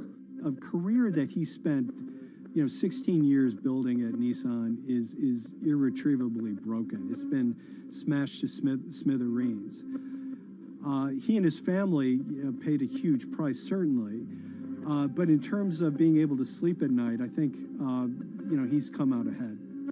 I highlighted issues to the highest levels of the company so that they could be dealt with appropriately by those in charge. There was no response to those, and there was retaliation against me. What's really profound, like absolutely profound, is that none of your colleagues, I mean people who you have known for years, forget it. Yeah. You're on your own. Yeah. And you got to be ready for that. You've got to be ready for that. If you take it on anyway.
This is the awful truth.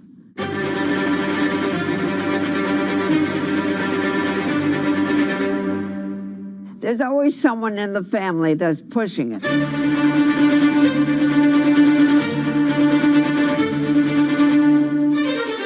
This lady does not deserve to be taken advantage of, especially at your age with your own grandchild. Yeah.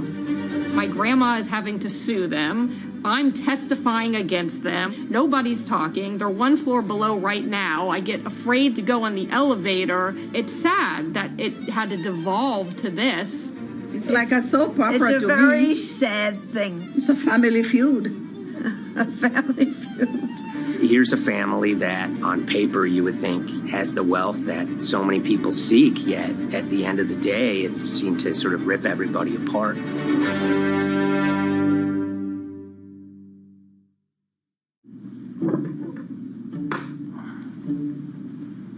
My name's Tom Schoenberg. I'm a senior reporter here at Bloomberg News, cover financial enforcement. I was approached by someone close to the Schottenstein family and asked whether or not I would be interested in writing about Beverly Schottenstein and this case that she had against J.P. Morgan. And it was immediately clear that there was a great story here to be told.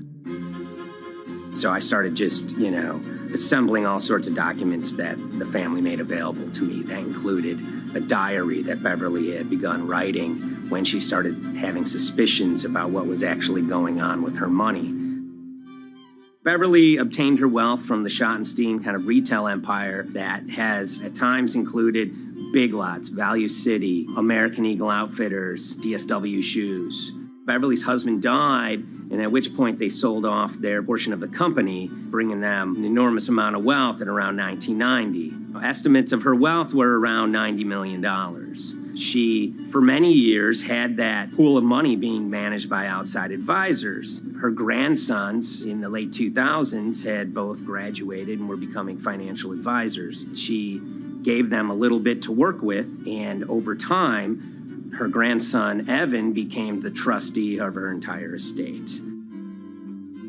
Managing sort of family money is not a conflict. In fact, some ways in wealth management, it's kind of how you get your start. It's kind of the seed that you need to sort of get going in the business. But Beverly started having suspicions that something was wrong probably in around 2016. Well, there were suspicious things, but taken separately without everyone talking about their own experiences, it was hard to really put it together. She had written a check to her caretaker, Dawn, that bounced. So she went down to her local Chase branch to sort of find out what was going on. She wasn't getting paper statements in the mail, so she asked them to print out a number of her statements having to do with her checking account and her credit card account. So we went to the bank and asked for the statements. And she got a whole year and going through all of them, page by page by page. And it was there she saw all sorts of charges that she said she didn't authorize or didn't know about. I was becoming very, very suspicious. I was starting to look in the money part, and that's what bothered me more when I saw that money was going, and I was not a big spender. Around the same time, Dawn, she starts noticing Beverly's son, who lived in the condominium below her, came up with Evan with a shredder and started grabbing papers in her office area, including some with J.P. Morgan letterhead, and just started sitting at the kitchen table, just shredding documents over and over. Yeah, they came in one morning. They used to do it in the back. Through the back door, and they brought the shredder inside. And then they went in the drawers in the office and took out all the papers, and they started doing it. I was very suspicious because I know you don't go around and destroying papers. Beverly said that they had done this many times before. That's when she said to me, Dawn, I'm going to write my feelings in this black book. Diary. And it's a diary, and she started writing. Each day she would write a little at a time. Around the holidays of 2018, a package had arrived, a FedEx package, and in it were materials about a venture capital fund based out of the Cayman Islands. Dawn and some other family members take a look at this, and they see that Beverly is signed up for this fund to the tune of $5 million over the course of several years. And that was really the beginning of it. That was sort of the tip of the iceberg when it became obvious that something was going on, that my grandmother really wasn't aware of this fund. Beverly started to panic. She got really upset and called, JP Morgan's headquarters in New York and asked for Jamie Dimon. She said she was told someone would call her back, but she says that never happened. She wrote a letter to Evan and Avi, and in there she laid out a number of things that were concerning her: unauthorized trading, the checking account. She had about $1 million worth of jewelry in a safe deposit box, and that her son Bobby had the key to that box, and that jewelry had gone missing. All this was kind of packaged in this, 5-page handwritten amendment to a will and trust. There's such an evolving narrative about why the jewelry was taken. The only truth we really know is that the jewelry is gone. But why it happened, there have been a lot of different stories.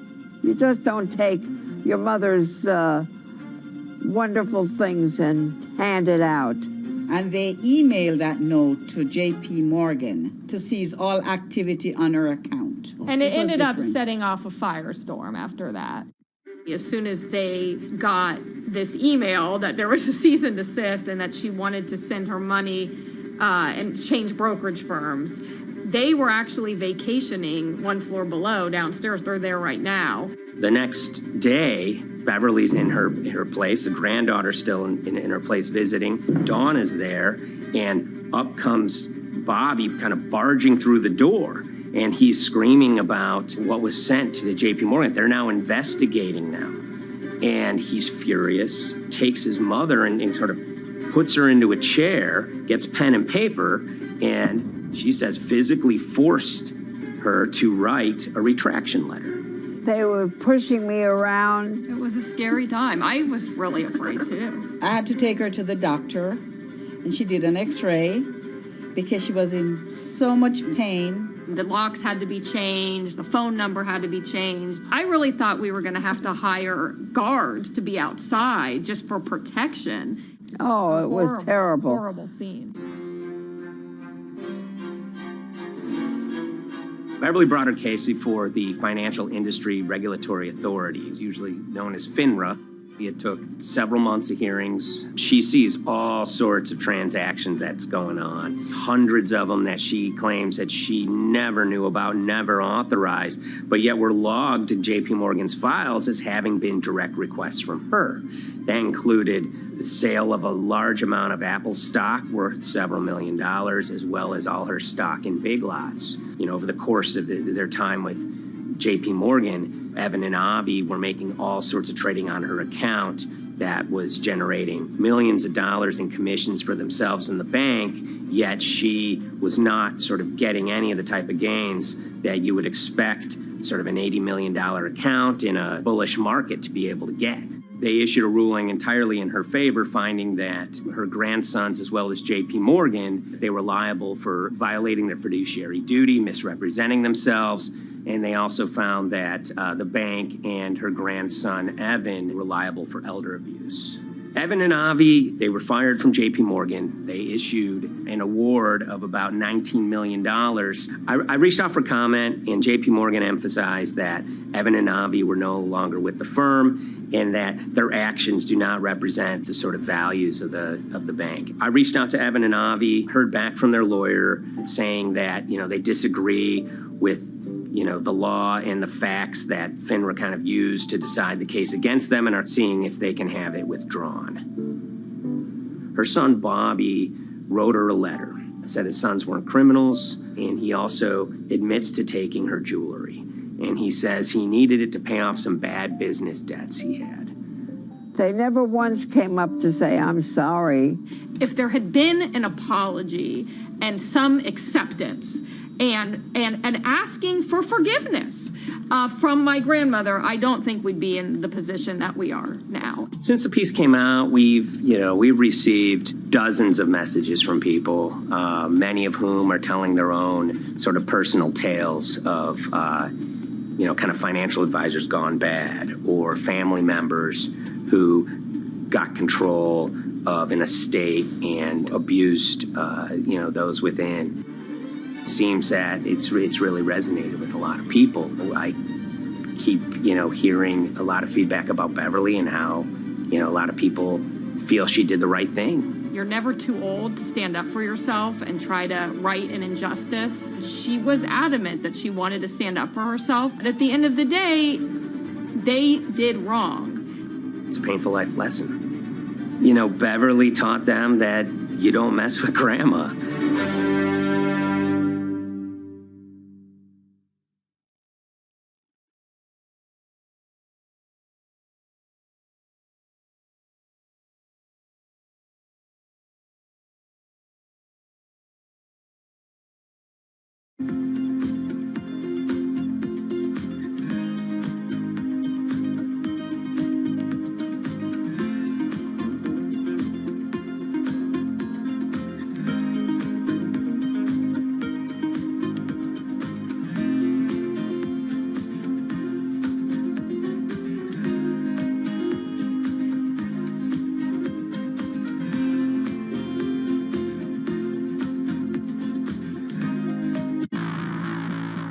On April 20th, oil markets did something they never had before, and they crashed, went into negative territory and closed the day at minus $40. Meanwhile, in a place called Thaden Boyce in Essex, a group of 9 traders, led by a guy called Cuddles, made $660 million over the course of a couple of hours. The price of oil has collapsed to a record low. We've never really seen anything like it. WTI this morning down more than 35%. People maybe wouldn't have been so surprised if the oil price had fallen to zero, but the oil price went to minus 38. It went far lower than anyone had expected. And so lots of people in the market were saying, well, hang on, something else is going on here.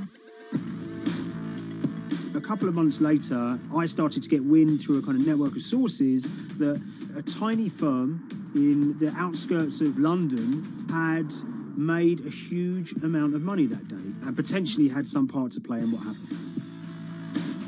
The information we got was that 9 traders at Vega Capital London had made in the region of $660 million in one day. As a group, I think they made as much money in one day as Apple makes from its international sales in one day. I mean, it's an insane sum of money.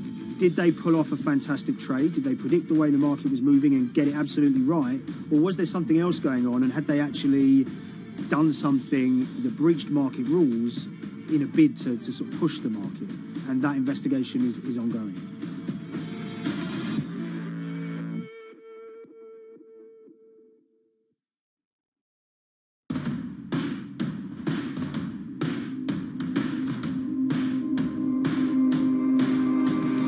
So Paul Commins is a trader who cut his teeth in the pits in the 80s and 90s when everyone had a nickname. His was Cuddles. If you can imagine, that was a very sort of cutthroat type of world where people are doing, you know, hundreds of thousands and millions of dollar trades by shouting at each other, giving hand signals, and then sort of scrawling on scraps of paper. The culture of the trading pits in London was very influenced by the working class guys who became traders there. They weren't like the city bankers that had gone before them. They weren't usually Oxford or Cambridge. You know, they didn't wear Savile Row suits. They were ordinary working guys who happened to have a talent for trading. And a lot of them came from Essex. I think it was 400 traders in the pits, and Cuddles in his, you know, oil and gas pit was described to us as amongst the top 3. In amongst that, was very successful and made, you know, very large amounts of money as a young man. But, you know, inevitably, mechanization and the arrival of electronic markets was the kind of death knell for the pits. And in 2005, the IPE closed down. And when the pits shut down, a lot of the traders who worked there lost their jobs or quit or went to work for financial institutions. But Paul Commins decided to start his own trading collective out in Essex. Some of them are ex-pit guys, cut from the same cloth as him. Lots of them are actually sort of in their 20s, and they're his, you know, drinking buddy's son, or they're his own kids' friends from football. You know, they're young lads, hungry and ambitious, and he brings them into the fold. And fairly shortly, he's got, you know, maybe a dozen or so traders that they're independent, let's be clear, but they're all part of this collective.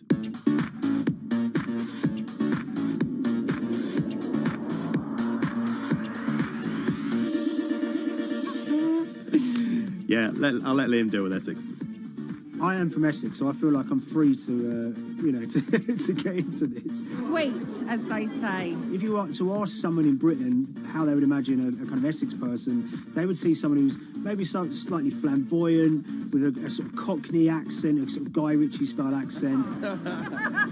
Not afraid to splash the cash, but it's probably pretty bright and has done well for themselves. Don't even make sense, does it? But, these guys, they drove around very nice Rolls Royces and Bentleys. They went to places like Marbella on holiday. Faden Boyce is a very wealthy place. You have to have considerable income to be able to afford to live in that village. It's a really nice place to live, and it's 20 minutes tube ride away from the city. Earlier in the summer, we have this lead, which is that there's this tiny firm called Vega Capital London, and they were the biggest winners from the biggest oil crash in history. Anyone that covers markets is going to be surprised about that. You're thinking your BPs of the world or your Glencores, but it's this tiny firm. And one of the big challenges that we had was actually finding out who worked with Vega Capital. It wasn't immediately obvious, and at first we had absolutely no idea. If you go to the Vega Capital website, it says it's under construction. If you do basic online searching, it's very difficult to find anyone who's publicly connected to the company. So inevitably, we're incredibly curious at this point. Like, who the hell are these people? The more reporting we did, the more it became clear that this group were connected socially as well as professionally. They went to weddings together, they played golf together, they would go on holiday together. We found out that a number of them were members of the West Ham Supporters Club in London. A few of them started companies together, so you could see all the connections between them and start to see a distinct group emerging. And it really just was this kind of shock that, this wasn't just like a hedge fund or a firm you'd never heard of. This was actually a group of buddies who all had the same experience on this day and had all made a huge amount of money. So if you're an oil trader, there's a number of different ways you can trade, and probably the most popular is WTI futures contracts. And it's basically a contract that says, I'm going to buy 1,000 barrels of oil from you at this point in the future, or I'm going to sell 1,000 barrels of oil to you at this point in the future. It's actually just a financial contract to gamble on to predict whether oil is going to go up or down. On the 20th of April in Essex, there had been signals for a while that this was going to be an exceptional day in oil markets. And we know that some of them arose early and started their trading in the early hours of the morning while it was still dark outside. Essentially what they were doing is buying contracts that gave them an obligation to buy oil at whatever the price ended up at 2:30 p.m. So they're basically placing a bet that oil was going to fall throughout the day. But they're simultaneously selling lots of oil as well. And whether they make a profit and how much profit they make is the difference between what they buy the oil for and what they sell the oil for. Now, of course, we now know throughout April 20th, the price dropped and dropped. So this is going very well for them. They are committed to selling oil at these prices, and the prices are continuing to fall, which means they're going to be able to offset it and buy oil at cheaper at the end of the day. Now, once it gets to kind of 1:30, 2 p.m., that's when things start to get really interesting. Suddenly there's a kind of influx of buyers and sellers, as desperation increases in the market and trading volumes go up. Now at 2:08 p.m. exactly, something bizarre and unprecedented happened, which is that oil passes into negative territory. And it fell to a record level of minus $38. We've never seen anything like it, period, in terms of the contraction of the global economy. That huge gulf between what they were buying the oil for and what they were selling it for enabled them to make more money than they ever thought possible. So their profit was the difference between minus 37 and all of these positive numbers on every contract they sold. The price of crude briefly hit minus $37 a barrel. For one group of traders operating from a small office, it was a very, very profitable day. It's important to remember this had never happened before in the history of oil trading. No one could have predicted it. I can't think of another example of where you enter a trade and you get paid on both sides. You get paid both to sell and to buy. It's unthinkable. One thing we know about the Cuddles Trading Arcade is that they were very comfortable taking large risks. And, you have to be clear, this was a large risk. Yeah, we spoke to oil traders, both people that know these guys and people that don't, and they all say that this is, incredibly risky. And that's actually what stops a lot of oil traders doing trading like this. They simply aren't willing to stomach the risk. But Cuddles and his friends were. So when the kind of final calculations came down, the group of the 9 most profitable traders made $660 million or thereabouts between them. I mean, if you can imagine, I think 3 or 4 of them made in excess of 100 million each. One of the astonishing things about this trade is that 2 of the individuals who made more than $100 million in a single day were in their 20s. One of them was 22 years old. Only a few years earlier, he'd been posting on his social media about doing teenage stuff with his mates in town and going to see girls and rap music. And here he is a few years later making $100 million in a single day's trading. When me and Liam discovered that, we couldn't believe it. We couldn't believe what we were seeing.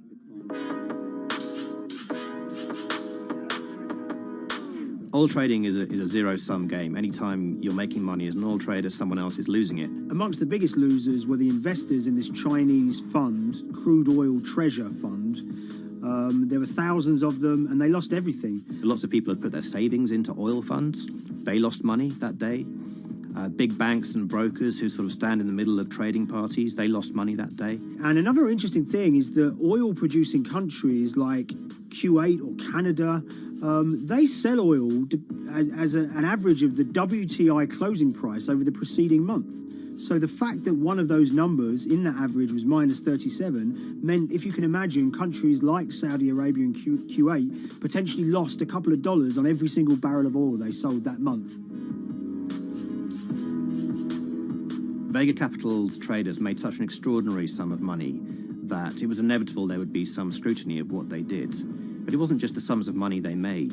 In the vital half an hour before the settlement price was set, they were by far the biggest sellers of oil futures in the market, which is an incredible thing to think about when you consider that the other participants in that oil market are going to be the world's biggest banks, oil majors, BP and Shell, and here you have a group of 9 guys in Essex who are having this significant influence over a global market for oil.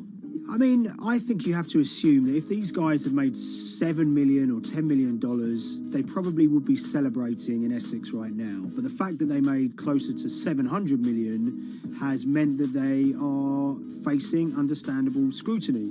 We wrote individually to all the Vega traders who did exceptionally well that day, and we got a letter in response from a law firm representing the group.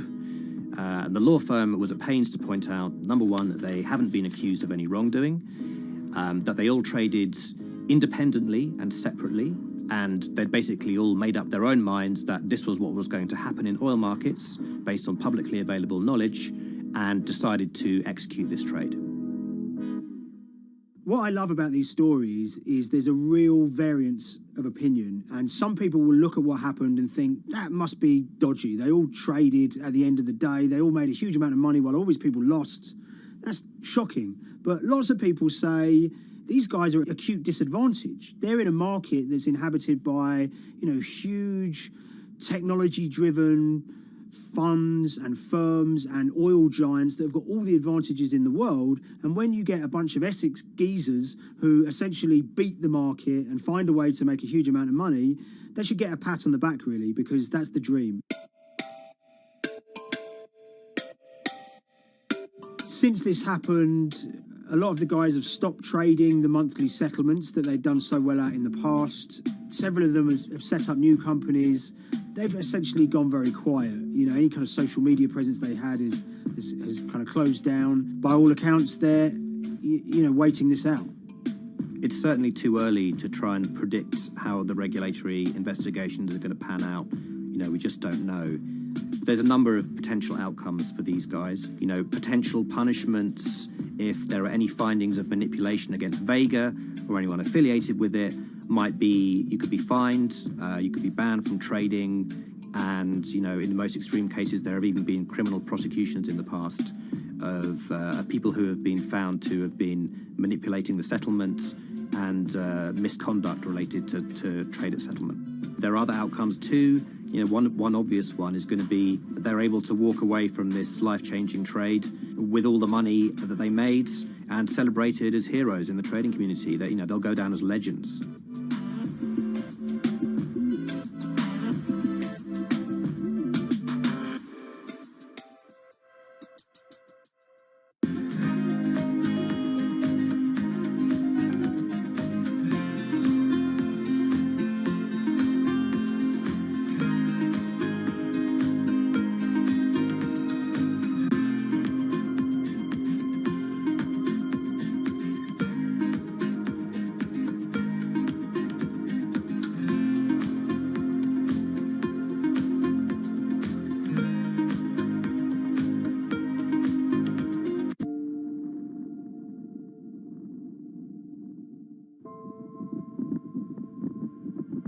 It's very important, given the nature of the climate crisis right now, for the general public to have an understanding of what progress is or is not actually happening. And I think many readers right now, they'll see these hundreds and hundreds of companies making these big, bold climate claims. And they would be forgiven to think that, you know, we're well on our way to meeting the emission reduction trajectory we need to be on. And the reality of the matter is we're just not on that trajectory. And a key reason for this sort of disconnect is the use of offsets that aren't doing what they claim to be doing. We have a massive potential for sort of willful blindness. We can convince ourselves of things regardless of what the facts are. And so that's what tends to happen in these cases. It's not that anybody is setting out to commit climate fraud. They sort of walk themselves into a situation and they convince themselves of one thing, and that allows them to convince themselves of another thing. But at the end of the day, they're doing something that makes no sense at all.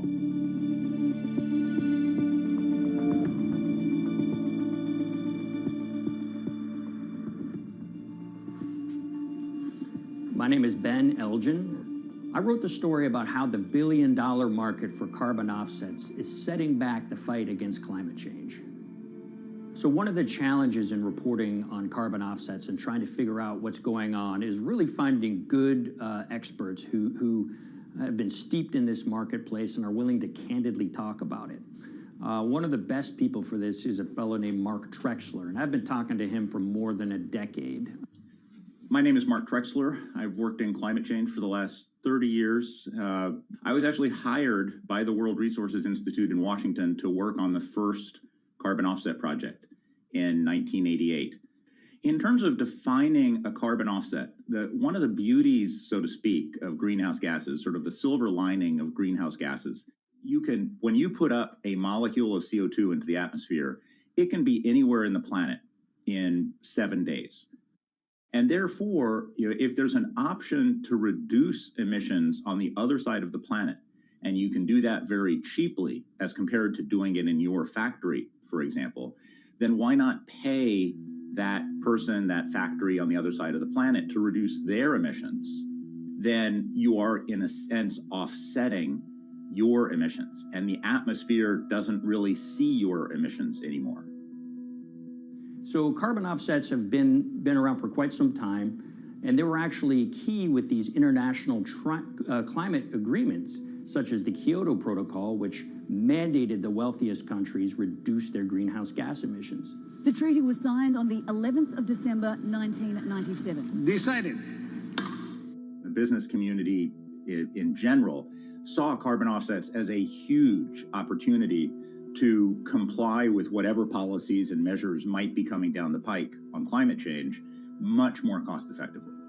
We've seen a huge surge in companies making big proclamations about how they're going carbon neutral or zeroing out all of their carbon emissions. We're going to reduce our carbon footprint to net zero. Unilever is committing to net zero emissions. We can achieve a net zero emissions world. We began looking at these corporate claims of dramatically reduced emissions, and we noticed so many of these companies were using carbon offsets to achieve these aims. And as we began to look at the carbon offset projects themselves, what we found is that the environmental benefits claimed by these companies are not actually what they seem to be.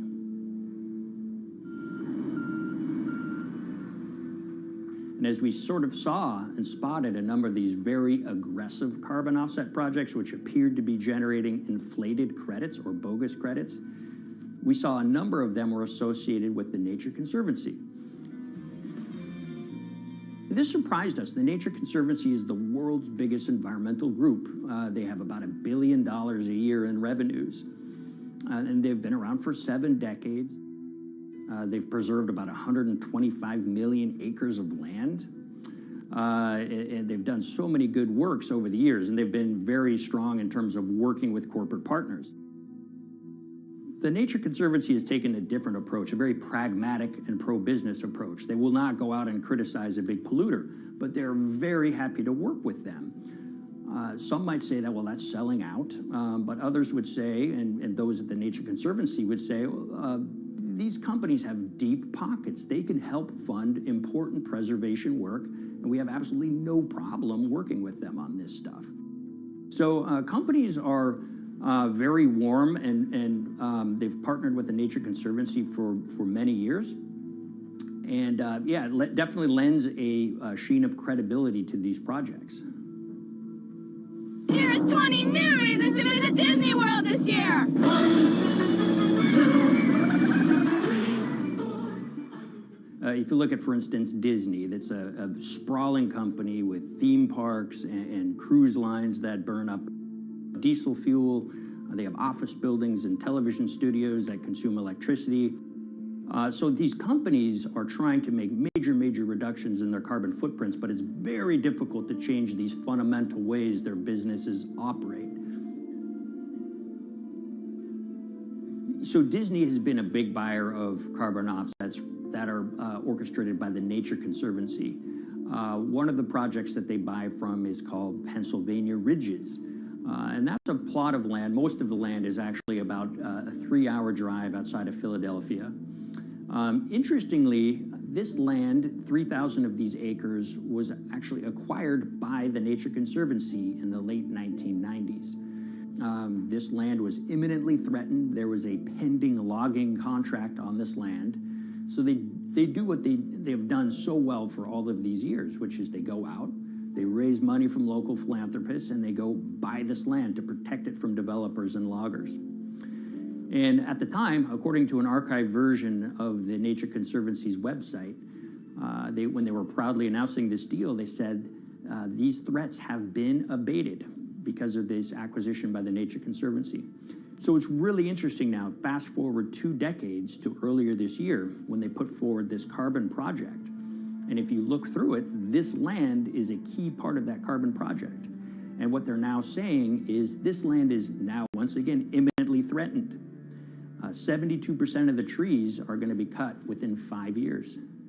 Now, this is just astounding because this land is owned by the Nature Conservancy. They do not clear-cut land that they've bought through philanthropic donations. So this scenario that they've put forward to get carbon revenues is not really plausible. And what that means is when you have Disney coming in and buying these credits, when it eventually lowers its carbon footprint because of these credits, well, that won't be a credible or truthful claim by Disney.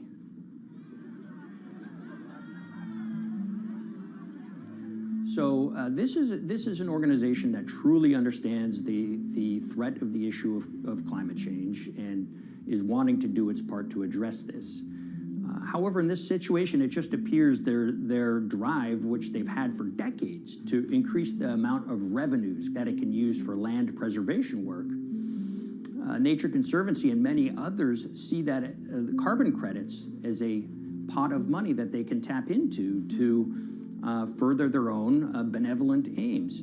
But unfortunately, what this has resulted in is claims of climate progress that just aren't really happening. So the Nature Conservancy defends vigorously these deals, and they and others will say, look, our projects are just following the rules that these registries set up. So some would also put some of the blame on the registries themselves because they're setting up the rules which allow these vapid projects to get up and sold.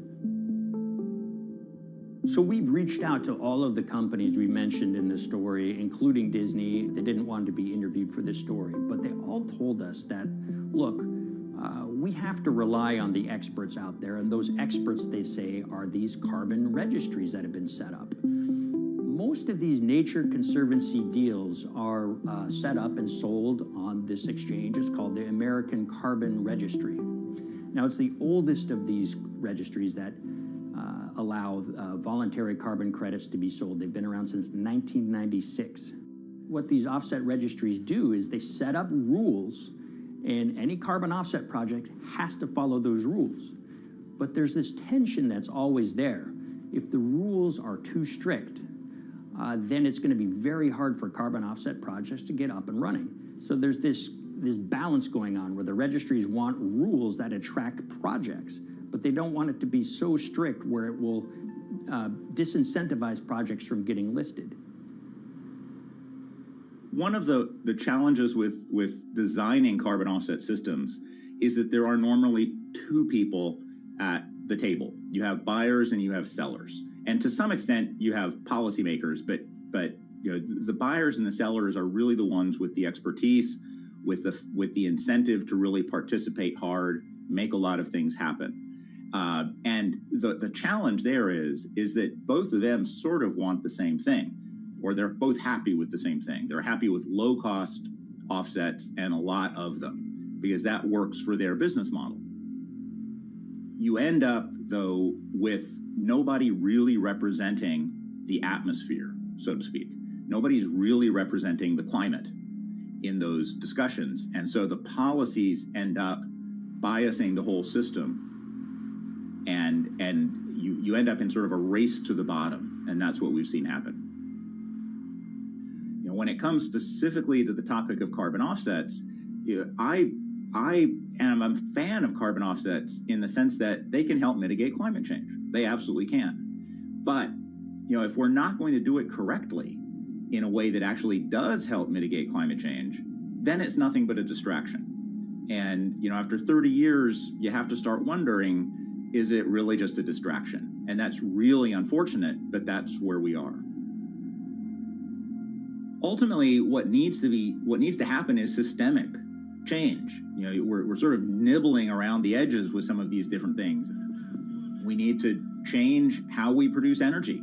We need to change how we transport ourselves. We need to change what and how we eat. You know, we need systemic change associated with transitioning to a low carbon economy. A lot of what we're doing today is not promoting systemic change. It's sort of trying to stick your thumb in the dike to preserve the current system. And at the end of the day, that can't really work.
The Hyperloop. There's a good chance you've heard the name by now. This is the Hyperloop system. It can take people hundreds of miles in minutes. The Hyperloop, a series of tubes that would transport people in pods at ultra-high speeds over long distances.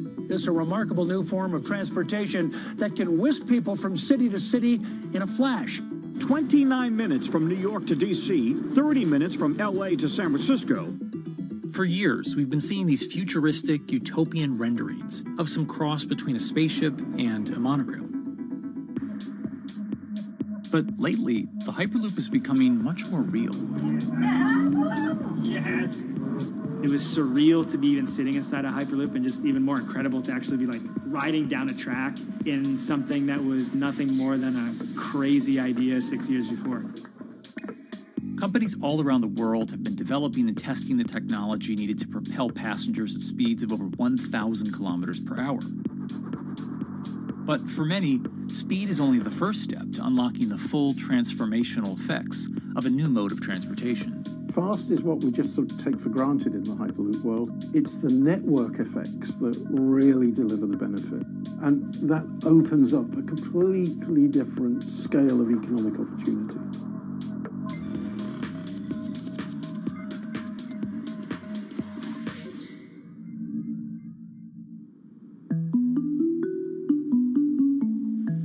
We've got planes, trains, automobiles, and boats all getting around Earth. But what if there was a fifth mode? And I have a name for it, which is called the Hyperloop. The Hyperloop? Hyperloop, yeah. In 2013, while riding high on the growing success of Tesla and SpaceX, entrepreneur Elon Musk released a white paper outlining the basic framework of the technology he called Hyperloop. The basic idea goes a little something like this. A tube reduces the air pressure to a near vacuum-like environment. A Hyperloop pod is then suspended in the tube, usually by magnetic levitation. The whole pod can then be propelled forward.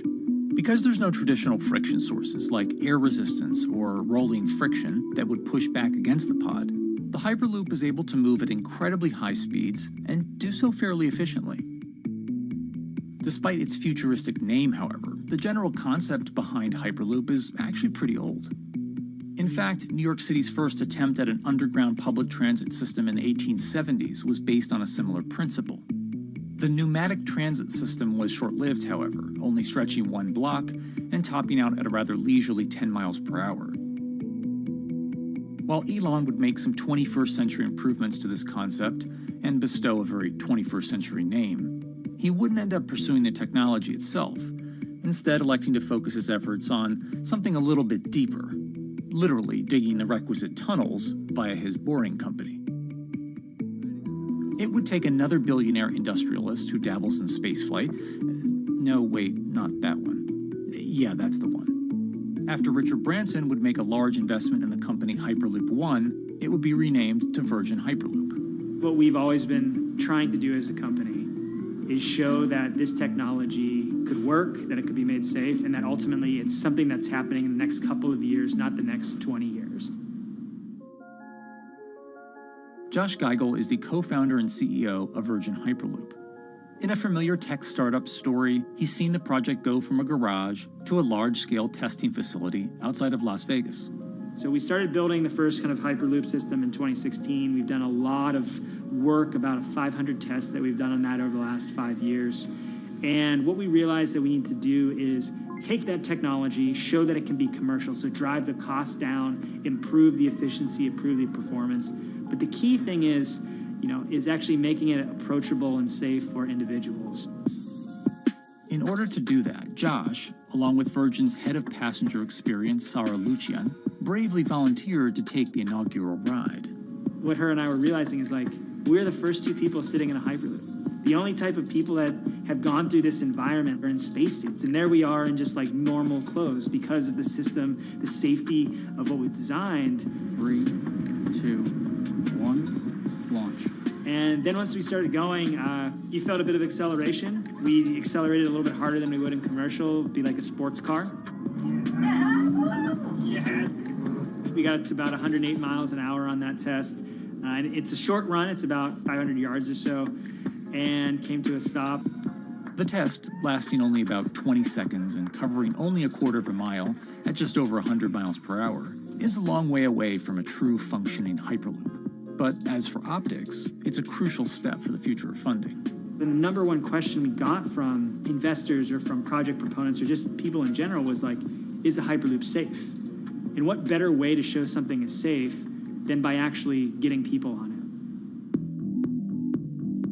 But convincing investors and governments that would likely be fronting some of the construction costs for an unproven technology is no easy task. First and foremost is the question of safety. Most people don't know how an airplane works, but yet they get on an airplane. They get on an airplane because, it's faster than driving, and most importantly, they've probably gotten off of one before, they've seen someone get off of one before. And so what we set out to do was actually show that Hyperloop could be safe with two normal people, not astronauts, not adrenaline junkies or test pilots or anything like that. Two normal people getting on a Hyperloop, and then most importantly, those two people getting off. But beyond safety concerns, constructing Hyperloops will undoubtedly require a significant capital investment, to the estimated tune of around $60 million per kilometer of track. So a track from San Francisco to Los Angeles, for example, is likely to come with a price tag over $10 billion. And before large governments are willing to come in and front those costs, investors who are funding Hyperloop development must accept it as a long-term mixture of technology and infrastructure investing. Investors that are used to short returns because you're developing apps or something to that effect, those aren't the investors that really get excited about Hyperloop. What you start to see is the people that are looking at platform technologies, right? So this idea that because the smartphone existed, Uber could exist, right? So who are like the Vanderbilts of this century? And that's the part where you're going to get a lot more no's than yeses. But there's people that have the ability, the fortitude to stick it out, to see the game-changing platform here. Those are the people that we're looking for. And since we've done that passenger test, there has been a lot of interest that's really, this is a lot sooner than I thought.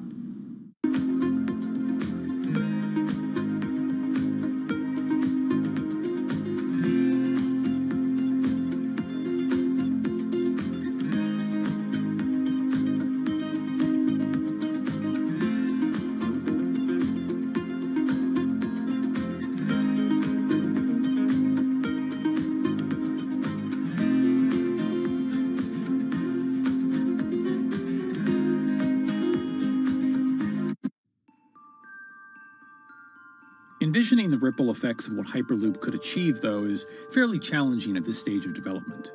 It's fast, yes, but for point-to-point travel, traditional maglev trains can move pretty fast as well. And outside of China, South Korea, and Japan, even those haven't seen much adoption elsewhere due to the high costs and questionable profitability. The Shanghai line in China, for example, loses around $100 million every year. Hyperloop companies, however, believe they can offer something different than traditional railway lines. My name's Alan James, and as far as I know, I'm the only guy on the planet who's written a government-level business case for 300 kmh conventional high-speed rail, 500 kmh maglev, and 1,000 kmh Hyperloop. It's fundamentally about moving people from where they are to where they want to go, when they want to make those journeys, and doing it in much smaller numbers. So pod designs for Hyperloop range from 12 to 28 seats, typically. Why are they small? It's because small enables the network to operate flexibly. And a great example of that is the east-west strategic route across the north of England, from Liverpool to Manchester to Leeds. So to get from Liverpool via Manchester to Leeds by train is just short of 2 hours today. It'll probably take you 2 hours driving as well in average traffic conditions. Net result is those three city regions remain three separate entities: Liverpool, Manchester, Leeds. There's very little commuting traffic between those urban areas. Hyperloop absolutely changes that from the ground up. Liverpool to Manchester is a 5 or 6 minute journey. Manchester to Leeds is also a 5 or 6 minute journey. What that effectively does is create a single super city economy. In this vision, the Hyperloop acts a little more like a highway, where pods have fixed destinations and don't need to stop along the way. Meaning you can travel on a Hyperloop network from, say, Liverpool to Leeds, while the pod behind you travels from Liverpool to Manchester. And if that metro Hyperloop network is connected to other networks from the same location, you could travel from Liverpool to Paris or Liverpool to Amsterdam, all without making a single stop. For passengers, for business, for leisure, that is utterly transformational. For high-value freight and logistics, it's equally transformational. But critically, if you do a Hyperloop network at scale, you begin to deliver massively significant carbon savings too. A multi-regional Hyperloop network could become a replacement for both short-haul passenger and cargo flights and traditional ground transportation, both of which are significant carbon producers. One Hyperloop-connected distribution hub, perhaps at an airport that is predominantly used for international air freight, replacing maybe 10, 12, 15 distributed road hubs. It takes a lot of polluting and inefficient truck haulage off the roads. That itself means roads gain extra capacity. Hyperloops will still need to use electricity to both move pods and maintain the near-vacuum environment in the tube. Proponents of the technology believe that this can be done by using renewable sources, including a combination of solar panels and battery technology that could be used along the Hyperloop itself.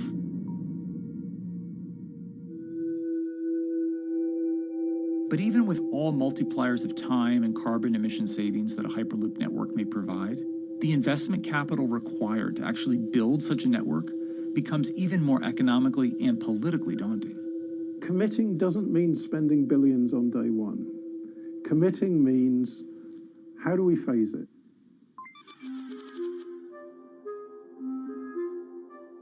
One company in the Netherlands is working to develop that technology, and perhaps more importantly, the international coalition needed to make the Hyperloop network a reality.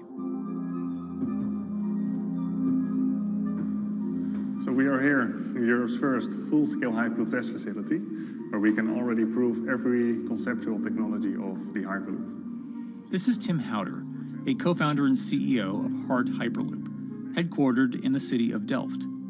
And while this testing tube might not seem as large as others, inside is a key technology to create the on- and off-ramp type infrastructure of a Hyperloop network.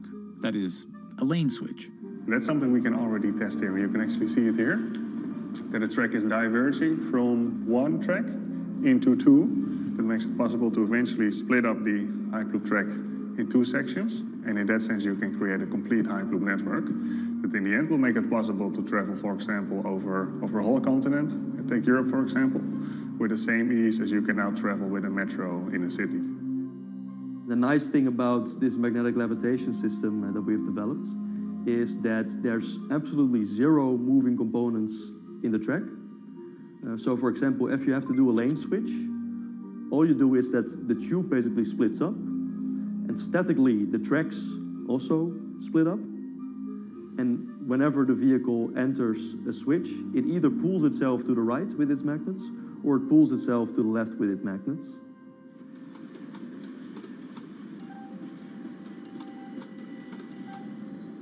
Lane switching on traditional rail requires the physical movement of the rail. Even modern magnetic levitation tracks use lane switching techniques in order to transfer trains from one track to another. And this is a very crucial element, because this is the thing that limits the capacity and, in the end, the usefulness of the rail network. Because the moment that a track is switching, that means that at that moment you are creating an unsafe environment for the trains behind it. So you need a lot of space between trains. In a Hyperloop, because you have no moving components in the track, all the vehicles can be much closer to each other. You can achieve a very high frequency and basically have your vehicles moving and merging in and out of the network very much like a highway. For now, though, Hart's physical testing has been limited by the size of their tube. Because the test track is only 30 meters long, they haven't tested this lane switch at speeds greater than 20 kilometers per hour. However, the company is working to build a new test site where it plans to increase that testing speed to 300 kilometers per hour. We're now in a phase where we have proven most of the most important technologies in the test facilities that we already have. And we have also demonstrated the viability and the feasibility of a network If you look at all the subsystems that it consists of, most of those are proven systems, already demonstrated in lab conditions. So we don't really believe that the technology itself is going to be the biggest challenge. Because for all Hyperloop companies out there, actually building a Hyperloop system requires more than just a good product. We're talking about the safety aspects, we're talking about integration into the environment, we're talking about the social aspects.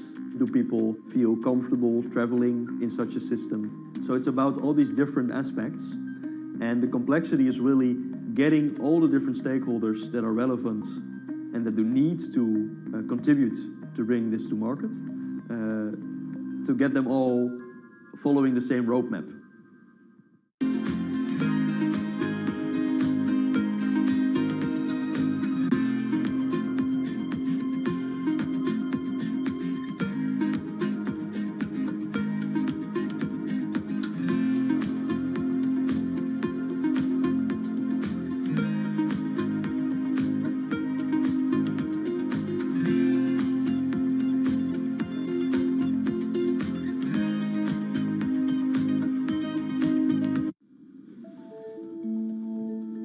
In order to help build this coalition of private and public interest in Hyperloop development, HART in 2018 partnered with other Hyperloop companies from Europe and Canada.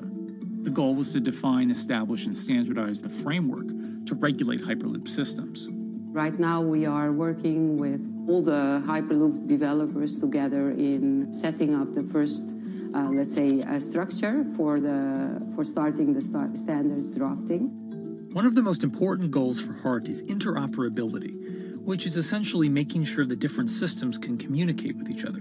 Interoperability is so important because what we want to achieve is actually have this seamless travel experience. So you don't want to end up, for example, going from Madrid to Paris and then switching because you need to use a different technology to get, for example, to Amsterdam. The idea being that as companies around Europe create the first commercial Hyperloop tracks between individual cities, one day those can all be connected to a larger network. Everyone that believes that Hyperloop is a future transport system also realizes that there is a need to have this network because that's where Hyperloop thrives. Hyperloop is such a huge project. It's definitely not something that you can do on your own or as a single company. So you need to do it with a lot of other companies. You need to have the governments. And I think in that sense, the biggest challenge that we've encountered is to really get all the required parties together to take the steps in development and in commercial implementation. HART's next plan is to build the European Hyperloop Center, an open testing facility which will include a 2.6-kilometer test track. And the company hopes to test travel speeds there at up to 700 kilometers per hour. Virgin Hyperloop is also racing to construct the first commercial Hyperloop route, with projects in various states of development in India, Saudi Arabia, and the United States. Recently, the company announced plans to build a Hyperloop certification center in West Virginia, which will include a 6-mile-long test track. Proving the technology here will be crucial if Hyperloop networks can find a home among infrastructure investments that the Biden administration hopes to make. The idea that there's multiple Hyperloop companies, I think, is a redeeming aspect in the business. People really want to see something happen, so having multiple people move forward is good for that. I was struck when Josh and Sarah rode the pod. 2 or 3 of the major outlets used the phrase, "We now have a new mode of transport." And although all of that technology had existed before those 2 human beings rode it, it was the moment at which those 2 human beings traveled that short distance down the tube that in popular imagination, Hyperloop became a mode of transport. The metaphor I use with my team is that, the Wright brothers were first, but none of us fly on Wright Brothers Airlines anymore. If you don't continue to innovate, you're not going to be around, and so we'll continue to be at the forefront of building Hyperloop. Back in 2013, Elon had an idea. I think the difference now in 2021 is some brilliant engineers have spent real time grinding out the details. And I thoroughly expect the next 3 to 5 years to be decisive.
how hydrogen can transform our energy usage. We'll look at why the universe's most abundant element could be a game changer in the climate revolution. Hydrogen technologies are not new. They are used in other sectors. We use them in space, on our rockets, and we don't need the laws of physics to change to be able to use hydrogen on our planes. From iron ore to green hydrogen, one of Australia's richest men tells us about his pivot to sustainable energy. Let's take action. It's practical, it's implementable. Let's do it now. Plus, the hydrogen revolution. We'll speak with the CEO of Italian utilities firm Snam about his new book and how green hydrogen could be competitive within 5 years. Costs are coming down and people are waking up to the fact that it's the only way to decarbonize certain sectors. From Bloomberg's global headquarters in New York, I'm Kaylee Lines, and this is Bloomberg Green.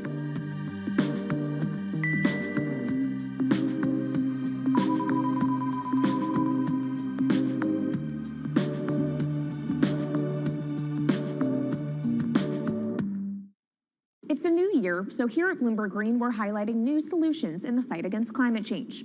And one of those is as old as the universe itself, hydrogen. It's the simplest element around, but could well be a game changer when it comes to turning around our dependence on fossil fuels. Today, hydrogen is used in the chemicals industry to produce petroleum products. It's also starting to be used in steel production, an industry under a lot of pressure to decarbonize. But it has far more uses as well, from powering cars to heating our homes. And Bloomberg New Energy Finance sees a seismic shift in the sector in the next 10 years as green hydrogen squeezes out dirtier alternatives. So-called gray hydrogen dominates today. But as renewable electricity gets cheaper and more accessible, so will green hydrogen.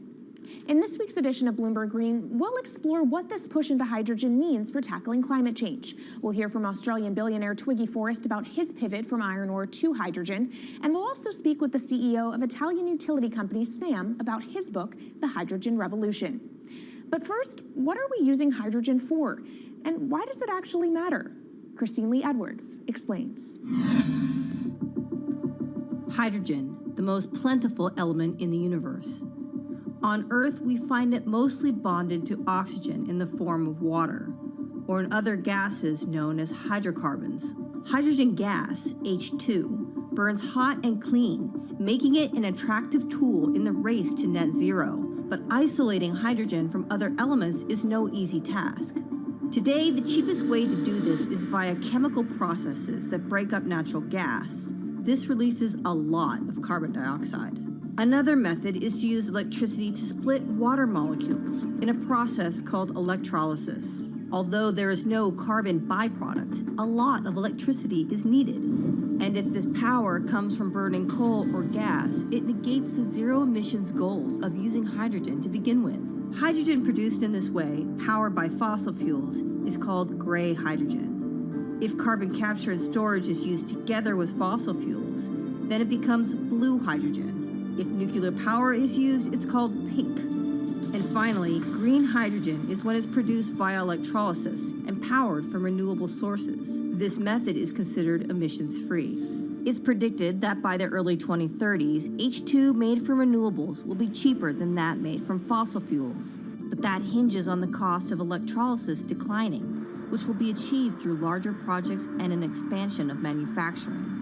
To be clear, vast amounts of H2 are already used today. Global production in 2018 totaled 117 million metric tons. This hydrogen is mostly used for its chemical properties, not as a source of energy, and very little of it is clean. Some sectors like steel could start using hydrogen for these chemical properties, replacing coal. Industries like cement and glass may also use hydrogen as a source of heat. Another advantage is its energy storage potential. It can be stored over long periods of time and used when more power needs to be added to the grid. It also could hold an advantage over batteries in heavy transport and shipping. The promise of hydrogen for energy has been around since at least 1874, when Jules Verne wrote about it in his book, The Mysterious Island. But the future of hydrogen will depend on policy. Countries with net zero targets, carbon pricing, and hydrogen strategies with investment mechanisms are likely to see the highest H2 demand.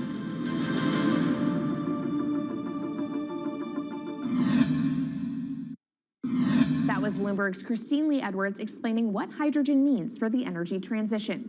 But how are businesses approaching the sector? Well, one of Australia's richest men is making a big play into hydrogen. Andrew Forrest, better known as Twiggy, made his fortune from iron ore, being the chairman, former CEO, and major shareholder in Fortescue Metals, one of the world's biggest miners. But after having made over $10 billion in profit from the metal in the last fiscal year, Twiggy wants to transform Fortescue into a clean energy company. He's been scouring the planet in search of investment opportunities in hydrogen and renewables. The firm plans to allocate up to 10% of its annual profits for green energy investments and is exploring projects across the globe, from Indonesia to Argentina. Francine Lacqua caught up with Twiggy Forrest. There's only one type of clean hydrogen, all the rest is dirty. Yeah. That is green. If you just say green hydrogen is clean, the rest is dirty, then you've actually nailed it. And, you know, anyone else who produces any other rubbish, any other argument, just look them there and say, why is global warming accelerating if anything you're saying is true? And then you'll know, actually, it's greenwashing. Yeah, but there's a lot of greenwashing because I keep on being told it's a transition. We can't just, make the transition at a click of a finger. So what are we doing wrong? What can we do better? I don't remember the personal computer having to transition the typewriter. I really don't remember that. I don't remember the smartphone having to transition the pocket calculator and the old landline. You know, its transition line is complete rubbish. The lie got put to it 2 days ago when JCB, a really loved British company, every right for the country to be proud of JCB, and Fortescue, holding a bit of a similar reputation, fantastic track record, everyone's done super well from Fortescue, huge balance sheet, super strong. When those two companies got together and agreed a $7 to $9 billion US agreement per annum, right, then that's a real wake-up call to say, hang on, green hydrogen is obviously commercial now. You know, every other form of fossil fuel hydrogen, you know, it can compete with it on price, it can probably lose on price, but what we know, it is cooking the planet. And only green hydrogen, zero methane, zero carbon in the supply chain. Don't worry about the molecules in the supply chain. But at the moment, we're not even phasing out coal, if you look at the G20 communique. So we have a long way to go to talk about only using green hydrogen. Yeah, so look, I have a call, which I'd like to make now, that the world should not fund any more coal-fired power stations, coal mining projects, ever. We should wind them down as quickly as possible because they are cooking the planet just like grey and blue hydrogen is cooking the planet. Yeah. You know, hydrogen, which is not made from renewable electricity, is releasing 10 to 16 times more carbon, let alone the methane, which is worse, than it is hydrogen. So we've just got to stop doing things which are self-harming under the guise of greenwashing. So why are leaders so slow? Even if you look at the appetite for ESG investments, they're growing exponentially, so are emissions. So where are we allocating capital? Okay, so take the recent G20. There's probably a reason why there wasn't strong action coming out of the G20 because people were not aware that major transactions between large companies were taking place now on green hydrogen, that actually this pollution-free all the way through the supply chain fuel was now being transacted at multi-billion-dollar scale. If they'd known that, I don't believe any sovereign leader or any energy minister or climate change minister could not take ultra seriously that green hydrogen is now here to stay. It's broken through. History has been made. It will never go back. Okay, what is the one thing that you would tell leaders today and business leaders? How do we transition faster than what we are now because we're at real risk of missing our targets? Oh, so that's really simple. You stop funding, you stop subsidizing, you stop using money into fossil fuels. It could be carbon sequestration, it could be fuel rebates, could be anything. Hundreds of billions of dollars getting ashed while we ash the planet on fossil fuel subsidies. Because we haven't had that renewable electricity, we haven't had that green hydrogen, it's kind of been pushed down. It's all sorts of excuses. Oh, it'll never be commercial. It'll never be supplied in the quantities we need it. You know, blah, blah, blah. Now we know, let's take action. It's practical. It's implementable. Let's do it now. Okay, if we do it now, is there going to be a shock to the energy system? Is there going to be a shock actually to economically? And is it worth, not talking about transition, just going from A to B? Yeah, it's a fantastic question. A to B is the solution. Let fossil fuels do what fossil fuels do. Just burn their coal, burn their oil, burn the gas. At least they're pumping up carbon and methane into the atmosphere, honestly. Well, not that honest because they don't measure methane, which is 90 times worse than carbon. But at least the carbon is being done honestly. Encourage the green hydrogen sector to come in really fast. Okay, it's there. There's renewable power all over the world. We now know how to make electrolyzers much cheaper, like 25% of the original cost. We know how to do that now. We don't have an excuse to get into it. Does it need to be cheaper than oil and fossil fuel for it to be viable worldwide? Well, right now it is. Okay, so let's just swallow that bit of financial data. Right now it is cheaper, and it's getting more cheap. It's the only fuel you know of which is declining in value. You don't have enough of it, right, to power the world? Yes. That's only because we haven't had policies to support it. If we had policies to support it 5-10 years ago, it would be everywhere. You'd see the global warming budget start to come down. Yeah. Now, we've got 5 or 10 years to make a huge difference. I need policy leaders all over the world to appreciate now, okay, big business is transacting with green hydrogen in multi-billion-dollar agreements. We now know it's here and it's here to stay. Let's spread it everywhere. Coming up on the program, the hydrogen revolution. We'll speak with the CEO of Italian utility firm Snam about his new book and why he thinks green hydrogen will be competitive in just 5 years. Plus, how are airlines working to become more sustainable? We'll look at how Airbus plans to step up in the climate fight. This is Bloomberg Green.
From Bloomberg's world headquarters in New York, I'm Kaylee Lyons, and this is Bloomberg Green.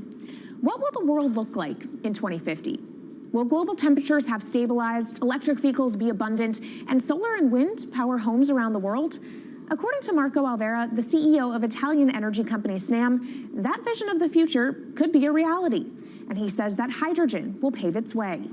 As he tells it in his new book, The Hydrogen Revolution, Alvera's moment of reckoning came in November 2018 when he tasked the Snam Scenarios team with studying how Europe could reduce its CO2 emissions to zero by 2050. Looking through the results of the study, Alvera said he was struck by how much hydrogen was in Europe's energy mix by that year. Beyond the abundance of hydrogen, the SNAM model also predicted that it would be the cheapest form of decarbonized energy for many sectors, and that it could be cheaper than today's prices for oil, coal, and nuclear power. Our Maria Tadeo spoke with Alvera at COP26. It's happening all very fast. We see the cost of hydrogen coming down a lot. Hydrogen will play a big role in the energy mix. I don't know if it's going to be 15 or 25% of a fully decarbonized energy system, but it's going to be big. Costs are coming down, and people are waking up to the fact that it's the only way to decarbonize certain sectors, so-called hard-to-abate sectors. And you say it's the only way and the costs are coming down. Where do you see prices moving? Because a lot of the reticence at times has to do with the pricing, that some argue, well, it's still not the cheapest option on the market.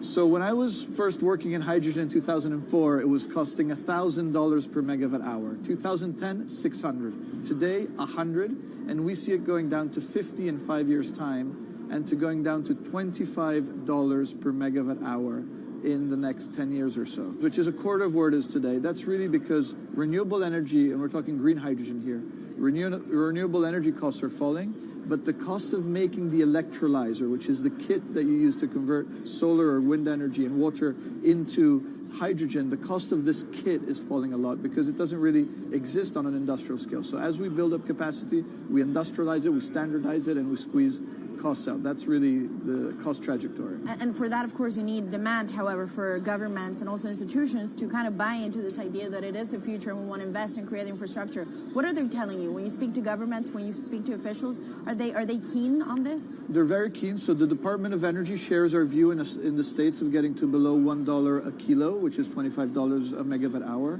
The European Union has a hydrogen strategy, which is very clear, and several member states have the same. Chile wants to export a lot of hydrogen. China's big on hydrogen. Australia is very big on hydrogen. Japan is blending already hydrogen. So I would say the world is now really focused on this because it's the only way to store energy for a long period of time economically is to convert it into either a liquid or a gas.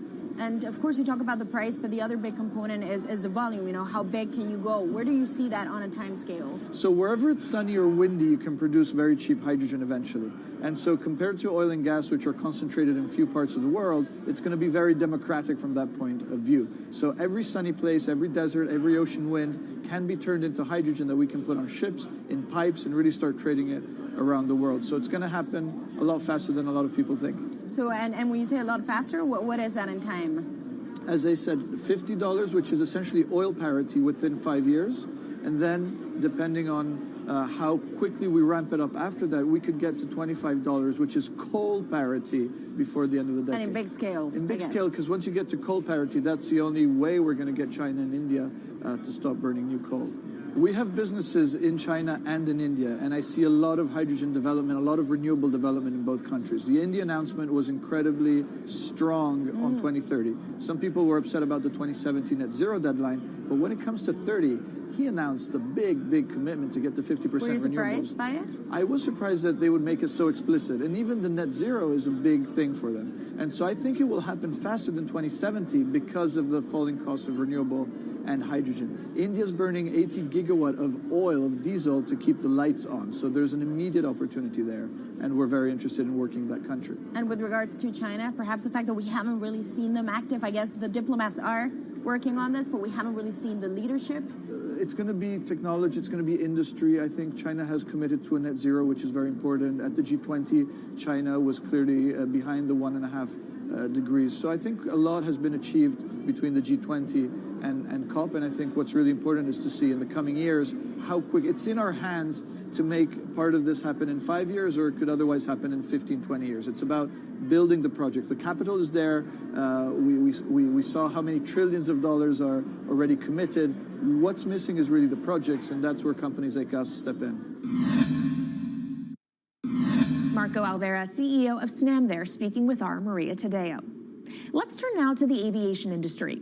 It's a big contributor to global greenhouse gas emissions, and it's under pressure to change that. In October, the International Air Transport Association, a trade body representing airlines, approved a target of achieving net zero emissions by 2050. To achieve that, many airlines in the US and Europe are looking to buy sustainable aviation fuel made from renewable sources like used vegetable oil.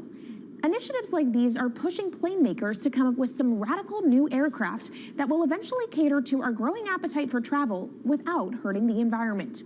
We took a look at how Airbus, the world's #2 aircraft manufacturer, is stepping up to the challenge. How long until we can fly emission-free? Airbus says it's more confident by the day it can be done by its 2035 target. Airbus's CEO spoke about its ambitions for hydrogen-powered planes at the company's summit in France. The physics works. Hydrogen technologies are not new. They are used in other sectors. We use them in space on our rockets, and we don't need the laws of physics to change to be able to use hydrogen on our planes. So every day we become more confident, but we think we need to have a plane, we need to have the right fuels, the hydrogen available in the right quantity at the right place at the right time, and we need the regulations to be ready. So we really need the work and the collaboration of many people around the globe to make it happen on time. But it could be a long wait until green passenger jets go mainstream. Larger aircraft with more than 150 seats are not expected to feature globally until about 2050. That means manufacturers and airlines today are under growing pressure to ramp up short-term innovations to cut their carbon. In the long term, meeting the ambitious plans for so-called green hydrogen means building a giant industry almost from scratch. To make that happen, British airline EasyJet is among those saying governments need to get involved and fast. Aviation's emissions over the last 3 decades leading up to the pandemic grew by about 80% to over 1 gigaton, and that's projected to double by 2050. According to Bloomberg NEF, about half of the airlines with the largest global market share have set net zero targets by that same date, nearly 3 decades away. Coming up, from blue sky projects to the bottom line. We'll speak with our Bloomberg NEF expert Meredith Annex and dig into their models about how hydrogen fits into the future energy mix. This is Bloomberg Green.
From Bloomberg's world headquarters in New York, I'm Kaylee Lyons, and this is Bloomberg Green. Now let's bring in Meredith Annex, our Bloomberg NEF hydrogen specialist, to talk more about how hydrogen could change the energy landscape. So Meredith, what place do you think hydrogen is likely to have in the future energy mix globally? Hydrogen's this incredible solution for us as we look to decarbonize because it's a perfect solution in areas that are hard to electrify. So where we like to think about hydrogen playing a role, it's in things like heavy industry, especially where you need a feedstock as well as energy source. and in things like dispatchable power, long-haul transport, maybe even shipping and aviation. That sounds great that it can be used for such diverse industries. At the end of the day, though, how much is this going to cost? Well, that's the amazing thing about hydrogen, because depending on how you make it, it can actually see significant cost declines in the future. So when we're talking about clean hydrogen, we usually mean green hydrogen produced from renewable electricity. And in that case, your hydrogen is almost as cheap as the renewables that are used to make it. So if you're in a place with really good renewable resources, you'll be able to have cheaper hydrogen. But even in places with less good resources, we think that hydrogen can be cheaper than $1 per kilogram, which is the price of unabated hydrogen today, and around $8 per million BTUs for those who prefer to think in energy units. And that can be achieved anywhere in the world by 2050, we believe. All right, so let's talk about kind of the pros and cons list. I don't know where cost fits into that, but what are the advantages to hydrogen over other renewables, and then what are the drawbacks? Yeah, main advantage is the fact that hydrogen can serve roles that electrons struggle with. And that's things like seasonal storage, for instance, or just anything where you need storability, where electrons are harder to store, hydrogen is going to be easier. That also leads to a downside, though, because hydrogen is less energy dense than the usual things that we use for storable energy today, like coal or oil or natural gas. So you will need more volume of storage to handle the same amount of energy. Let's talk about the viability as well and how it may differ in different geographies. What is your view on that? Yeah.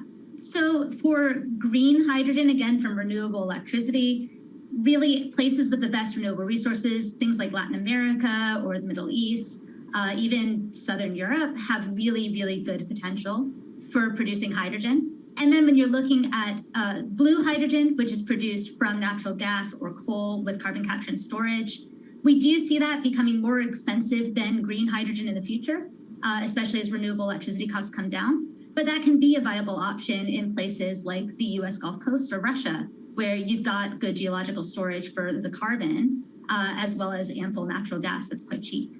All right, great breakdown. Thank you so much to our Meredith Annex, our Bloomberg NEF hydrogen specialist. And of course, you can get more from the Bloomberg NEF team on the terminal and online. And they've recently done a podcast called Hydrogen 101 as part of its Switched On series. So from iron ore titans pivoting to cleaner energy to talk of a hydrogen revolution, that's it from this week's edition of Bloomberg Green. We'll be back next week with a deep dive into the state of electric vehicles. And you can keep the conversation going by following us on YouTube, Instagram, and Twitter @Climate. I'm Kaylee Lyons from Bloomberg's world headquarters in New York, and this is Bloomberg Green.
Headlines and breaking news 24 hours a day at Bloomberg.com, the Bloomberg Business app, and at Bloomberg Quick Take. This is a Bloomberg Business Flash.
Connection lost. This is Bloomberg Business Week. Insight from the reporters and editors who bring you America's most trusted business magazine, plus global business, finance, and tech news as it happens. Bloomberg Business Week with Carol Masser and Bloomberg Quick Takes Tim Stenovic on Bloomberg Radio. Live from the Bloomberg Interactive Brokers studio, we are streaming on YouTube. It is Monday, February 4th, Valentine's Day. Carol Masser along with Bloomberg Quick Takes Tim Stenovic. And once again, Tim, we've got stocks bouncing around. We are back pretty much near our lows of the session. Yeah, we're going to have a deep dive on that with Kriti Gupta and Gina Martin-Adams in just a couple of minutes. Though we're also talking private markets, Carol, when it comes to unicorns. Yeah, about 2 new ones are minted every day, entering that prize class of companies. We're going to fill you in. Also, if you're looking for a stock that's outperforming this year, how about Doximity? We're going to check in with the company's CFO and find out how things are going. Sounds like fairly well. Yeah, right now. Hey, speaking of medicine, we've got the author of a new book, Sickening, How Big Pharma Broke American Healthcare. We'll speak to him in just a minute. Yeah, pretty interesting. And then, the big game may be over. We're still talking about it. Jimmy Pitaro, chairman of ESPN and sports content over at Disney. We check in with him on how gambling really a winning strategy for bringing in those new fans. And something you love. You've been all over it today. I have. I feel like I'm a football fan now, too. Because you love the commercials? No, because I love the game. And, we had such a good time on Friday at the Power Players Summit. I got super into it and just meeting all those athletes and retired athletes as well. It's cool. Hey, speaking of those commercials, Technicolor Creative Studios created many of last night's spots. We're going to check in with the president of advertising at the company and see what the recipe for success is. Yeah, they were busy leading up to the big game. Let's get to the big markets and let's set the Business Week agenda. All right, let's bring in our team. We've got Kriti Gupta. She is Bloomberg Markets correspondent. She's in our Interactive Brokers studio. So, too, is Gina Martin-Adams, Chief Equity Strategist at Bloomberg Intelligence. And, Kriti, let's start with you. Talk to us a little bit about the trade today. Yeah, well, it's going to be red on the screen. What's interesting here is that you saw this kind of tug of war, essentially, all day long between kind of this gut instinct for a hawkish Fed, kind of pulled in one direction. The other direction is going to, of course, be that geopolitical risk that we're seeing from Russia. And that has been the tug of war all day long, not just in the stock market, where, of course, you are seeing red on the screen, a risk-off day, but you're seeing it in the bond market, too. And remember, a lot of last week, you saw treasuries actually catch a bid because the bond market was pricing in this geopolitical risk. Oil was hitting new highs at the time, inching closer to $100 a barrel this week, or at least the start of this week. You're seeing a little bit of a reversal of that, the idea that perhaps these geopolitical tensions are more short-term. We got to focus on the Fed in the long term. But it is that tug of war because you've seen bond yields just bounce around all day long. Yeah. Well, let's talk about what we have coming up. Joining us, Gina Martin-Adams is Chief Equity Strategist for Bloomberg Intelligence. I say coming up because we're currently in the first quarter of the calendar year. We're hearing from a lot of companies when it comes to earnings. You and your team, Gina, have a new note out this morning that says the guidance model suggests that analysts need to temper those expectations for the current quarter.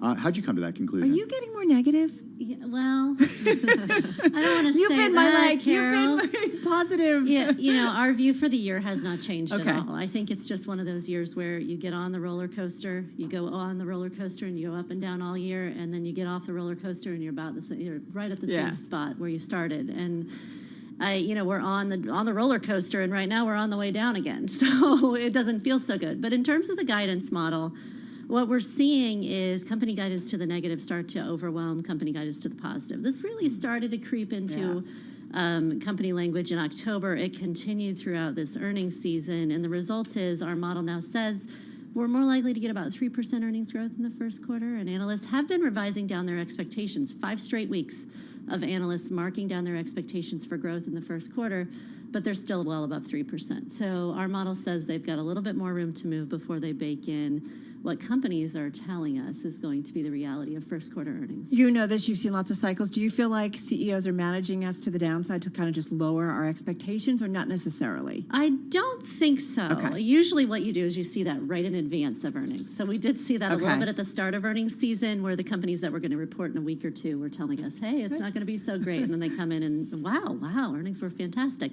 That's not normally the case this late. Okay. So, and it is with respect to first quarter specifically. So it's more just the reality of the supply chain. Because, revenue forecasts are still pretty well intact. Our model says we'll get 9% revenue growth in the first quarter. That's pretty fantastic. Right. But margins are still coming under some degree of pressure, in particular in the operating margin lines, and that's showing up. Did you see the Bloomberg Big Take that crossed over the weekend, Creedy? And it talked about, listen, folks, if everybody's ready to rip off their masks and go live the high life, let's not forget that there will be new variants and new supply chain disruptions. It was a real bummer. It was a real, I agree with you. Like, you're coming off a high off of the big game and everything, but was a reminder that this is going to take a while to get out of it. Yeah, and this is something you're hearing from Fed officials, you're hearing it from CEOs, you're hearing it from economists, that this isn't going to abate is the word I'm looking for. I was going to say peace. Abate is the word I'm looking for, but abate anytime soon. I think the end of 2022 is when even President Biden said you would start to see signs of a little bit of easing. And going into that, what I think is tricky is how do you price that? Because you can't really price that much of a downside when you consistently, to Gina's point, been beating earnings. The expectations are getting higher and higher. So how do you price in a downside, I guess? And I think that's what's getting tricky when it comes to how do you trade it? Hey, Gina Martin Adams, we got some economic data coming this week, PPI, among other economic data, Empire Manufacturing. How are you reading into this when you think about the reports that you write? Yeah, so I think inflation is front and center in equity investors' minds now, and the conversation has really shifted so viciously so far this year where, just a couple of weeks ago, all we cared about was, oh my gosh, the Fed's going to tighten policy, and they're going to tighten really quickly. As of last week, I think that conversation changed to when is the Fed going to tighten policy because inflation is out of control. And we saw that in the market reaction to CPI. We have CPI data going all